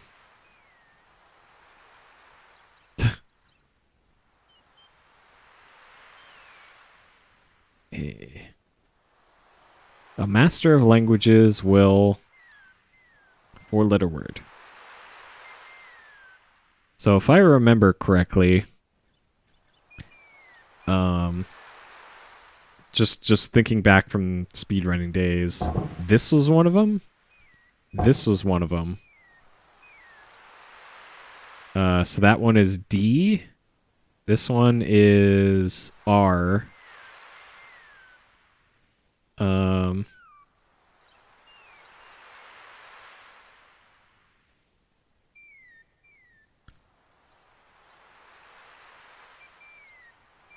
Read? Yeah, maybe read. So what's E? E is the foot. I don't remember using the foot before. It was like that one, this one, and this one? Nothing happens. No? Alexander examines the strange etching. It was like... Nothing happens. Yeah, it wasn't those. Alexander examines.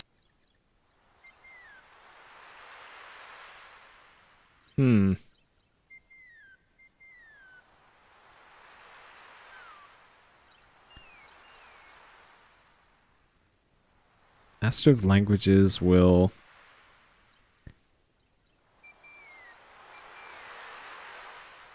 stay? Will drug... It... I don't think you even have to put these in order either, was the thing. You can just put them in any order. And I could have sworn that D and R were part of it.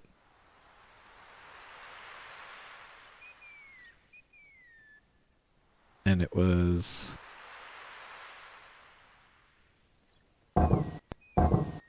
Nothing happens. Wasn't that... Alexander examined... Well, no. So no would be this... this, this, and this. Nothing happens. Nothing happens.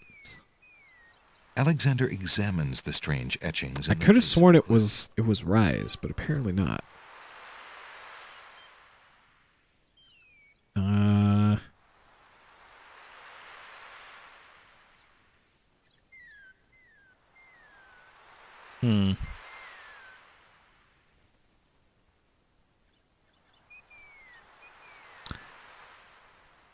No, it's not just used. They are, some of them are different colors.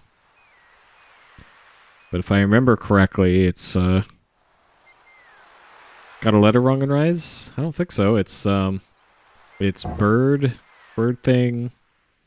This is S. So RS. I is that with the left Tetris piece. And E is the foot. Going left. And you can't like unclick Nothing them. happens.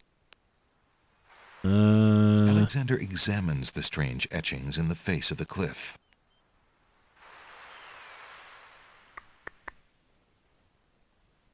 Q. I can't remember. Was Q used? Master of Languages will...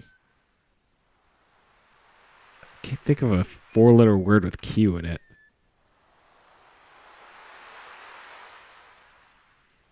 Rule, maybe? You don't actually have to do them in the correct order.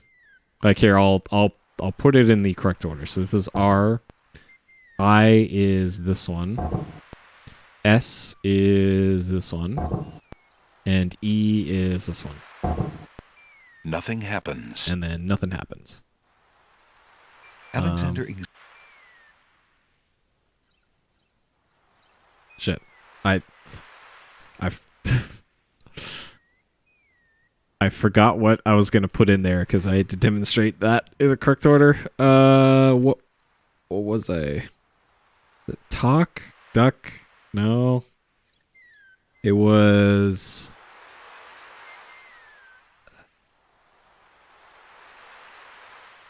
Shit. I completely forgot it. Master languages will...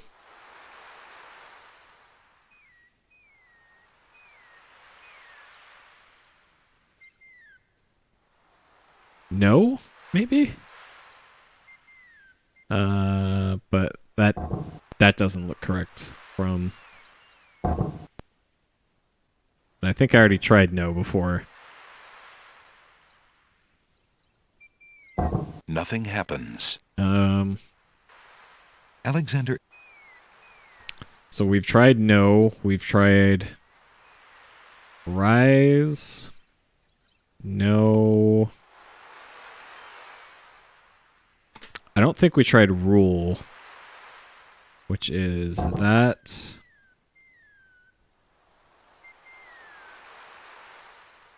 This. Oh, I think it is rule. Nothing happens. Or not. Nope. Okay. Soar? Yeah, it could be soar. So that is... Alexander examined this,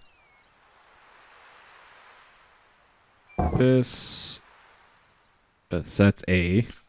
O is the... Yeah, I think it is Soar. This is looking very familiar now. Nothing happens. Nope. Alexander examines... Because Soar is a... Maybe it's because I put them in the wrong order? Let me try again. This...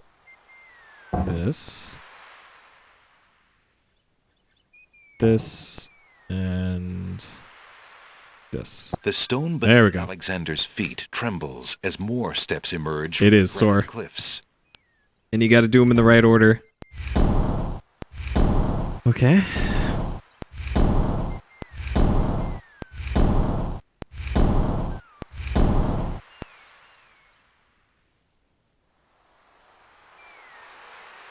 All right. The step...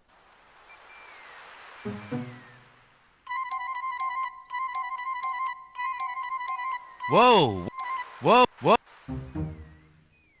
Whoa! Whoa! Whoa! Whoa! Like, this is the only way to do this on the... Whoa! Whoa! Whoa! Whoa! On the processor speed I'm on. Whoa, whoa, whoa, whoa, whoa. Whoa! Whoa! Whoa! Whoa! Whoa! Whoa! Whoa! Whoa! Whoa! Whoa! Whoa. Whoa! Whoa! Whoa!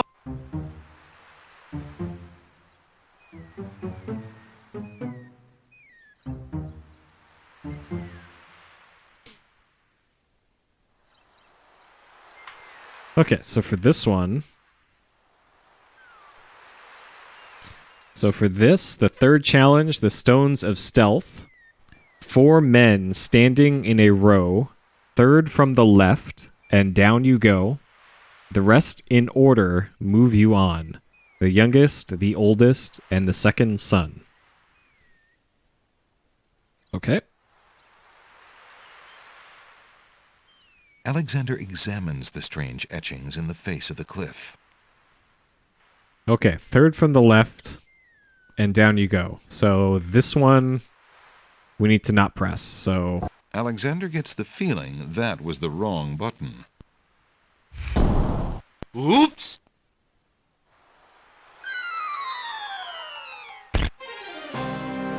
Perfect.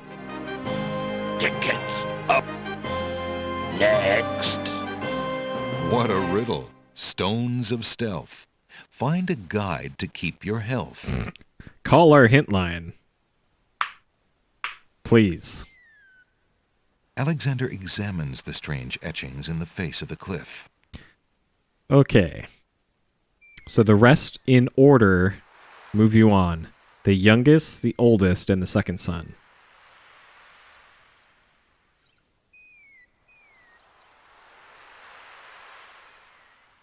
So, youngest, oldest, second son. The stone beneath Alexander's feet trembles as more steps emerge from the granite cliffs. Okay. Got him. Alright, get ready for some more woes.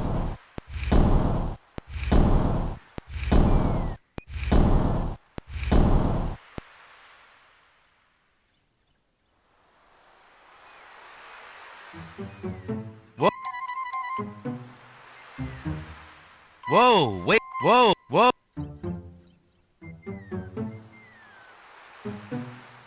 Whoa! Whoa! Whoa! Whoa! Whoa! Whoa. Whoa! Whoa! Luckily, they let you spam click that.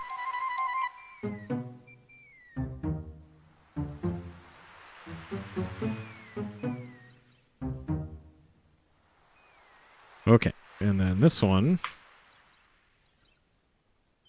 Alexander examines the strange etchings in the face of the cliff.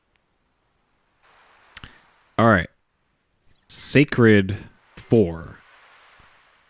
Sacred, huh? So this is the 4th challenge. So we're looking for sacred, huh?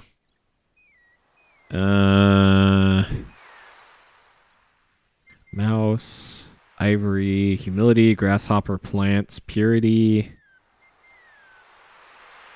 The shark, fire, coal, honesty, owl, The swan. No. Hate. The crab. Color black. Joy, dolphin, sapphires, fear. Faith. Grief. Happiness. Tortoise. Serpent. Royal blue. Foolishness. Familial love. Bravery. Cow. Desire. Okay. Alright, well, I don't see anything that jumps out there for that. So, the Ancient Ones. What are sacred to the Ancient Ones? No kingdom. Power of language. Fond of saying a master of oh. Aha. Alright. So this is important. As I mark up this thing.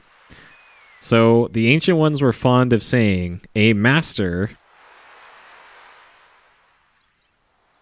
of languages will soar. So that's how you get that. That's what we get for not reading the manual. Worship all things aerial. Meaning to every creature, every emotion, ranked high or low, base, primitive, highest being pure. At the top of the scale were the sacred four. The emotion tranquility, the color azure, the creature caterpillar, and the element air. So there's our sacred four. Okay. So we're looking for tranquility, azure, caterpillar, air. Here's tranquility. So this is one. Caterpillar, air.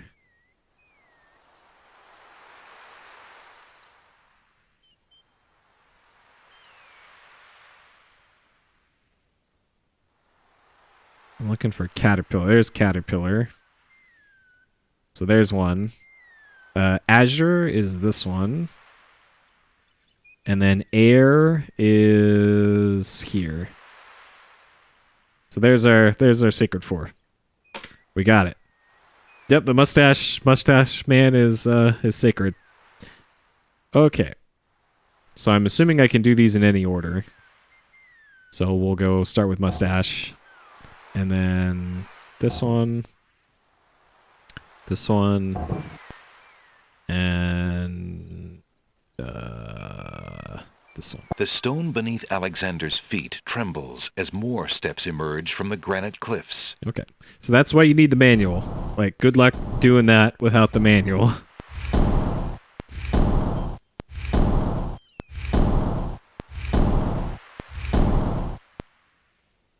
Okay.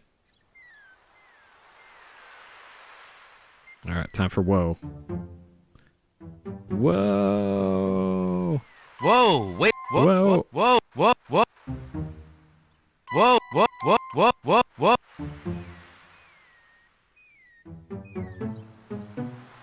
Whoa, wait, whoa, whoa, whoa, whoa, whoa, whoa, whoa.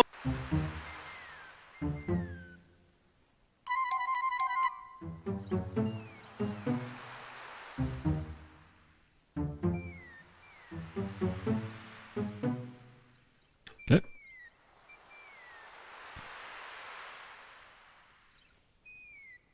Alexander examines the strange etchings in the face of the cliff. Yeah, I went. Alright. All silent, cry the noble boulders. Sure. Alright, the fifth challenge. Only those of the highest order may ascend the cliffs of logic.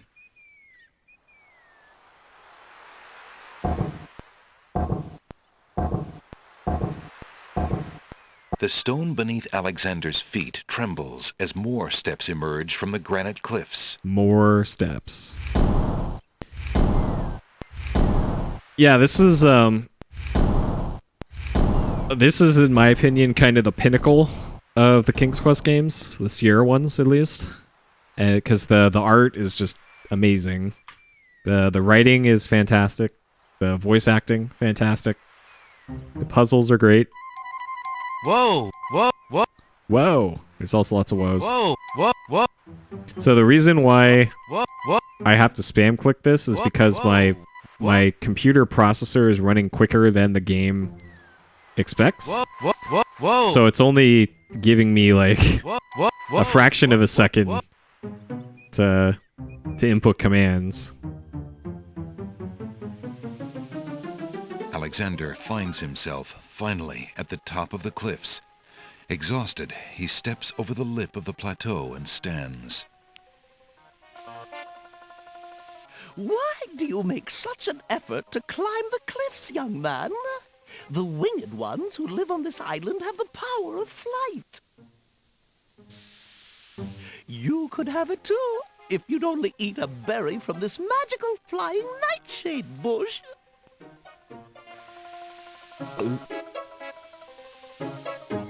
Oh, dang. I want to fly like that. See? The sweet berries will make you float like a petal on the wind. Try some. All right. Sure. I want to fly. All right. I'll try some of your berries. Oh, goody. Eat quickly, dear boy, and I'll show you the way to the lord and lady of this isle. What? Slightly bitter, pretty one.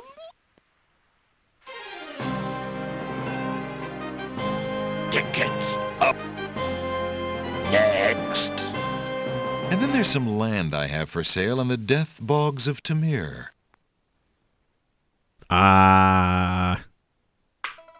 Sure.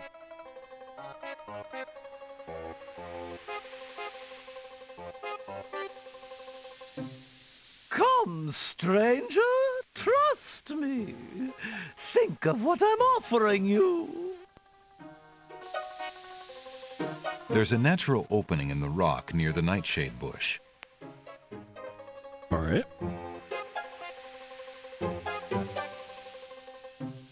Yup. It would be rather rude to crawl into that cave with the old woman standing right in front of it.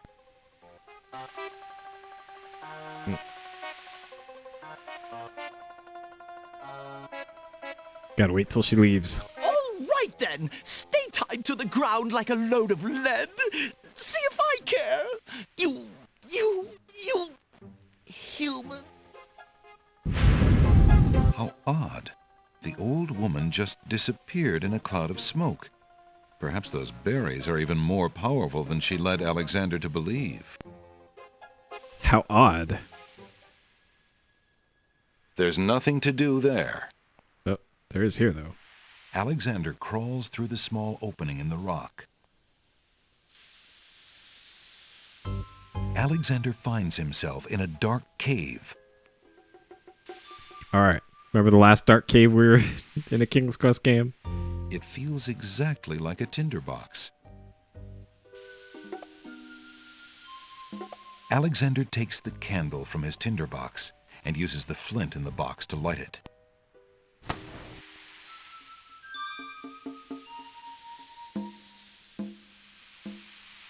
Actually. Alright, we gotta wait for her to disappear again. I can't remember if there was a death there. Come,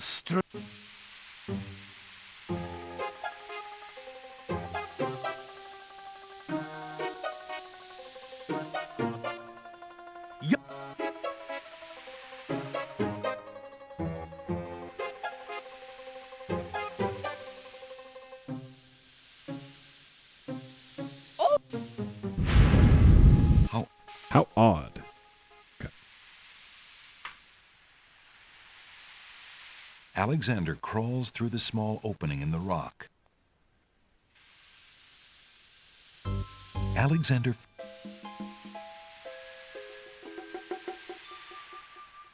Dead end. Nothing that way. Dead end.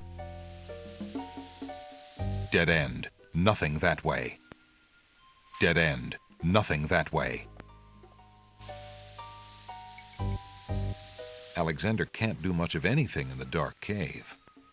Ah, okay. So it is just you can't do anything because you can't see.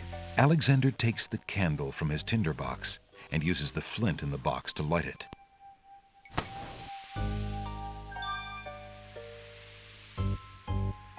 Dead end. Nothing that way.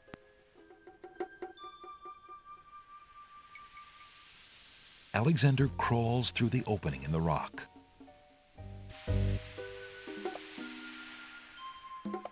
The lighting in this part of the cave is better. Alexander extinguishes the candle's flame and places it back in his pack.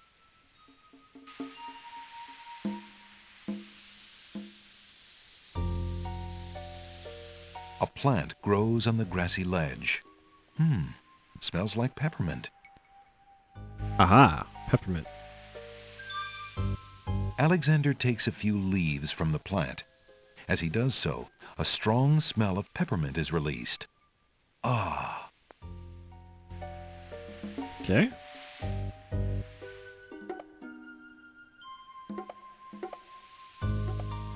Alexander crawls back into the first room of the cave. Alexander can't see a thing. Alexander will be fine. Alexander crawls back through the passage to the top of the cliffs. Okay.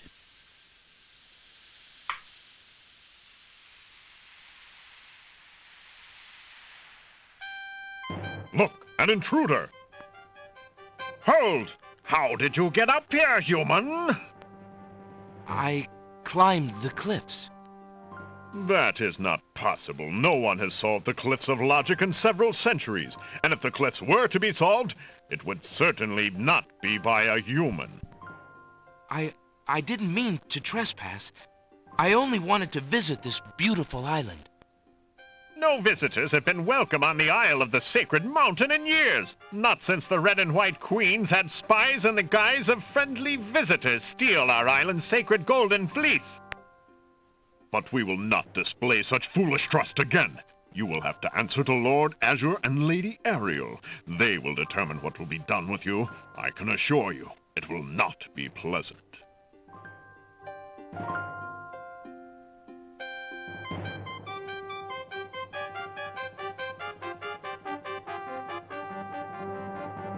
Yep, just board floor.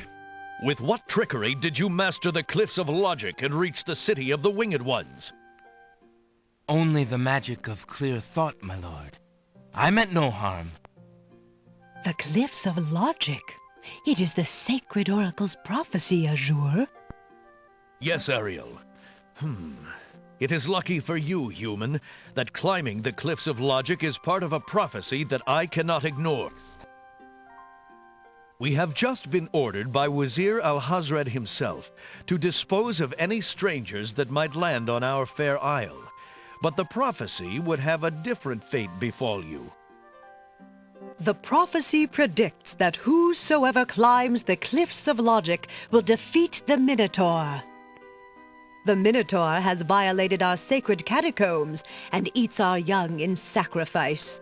Our own daughter, Lady Celeste, was taken there only this morning as his most recently demanded offering. A dilemma, then. Whom shall I obey in regards to your fate? The oracle or the crown? But since Al-Hazred did not dictate how I was to dispose of intruders, and since you cannot possibly survive the catacombs, your imprisonment there should serve both purposes quite admirably. I will not resist you in this, my lord. I shall do my best to save your daughter. First, I must tell you that the catacombs are a labyrinth of rooms, a place of exceeding danger. You will need many tools and clear wits to survive it. Azure, he must be allowed time to prepare for the task, if only in the slight chance that he could actually save our Celeste. Oh, very well. Intruder, my guards will take you to the beach.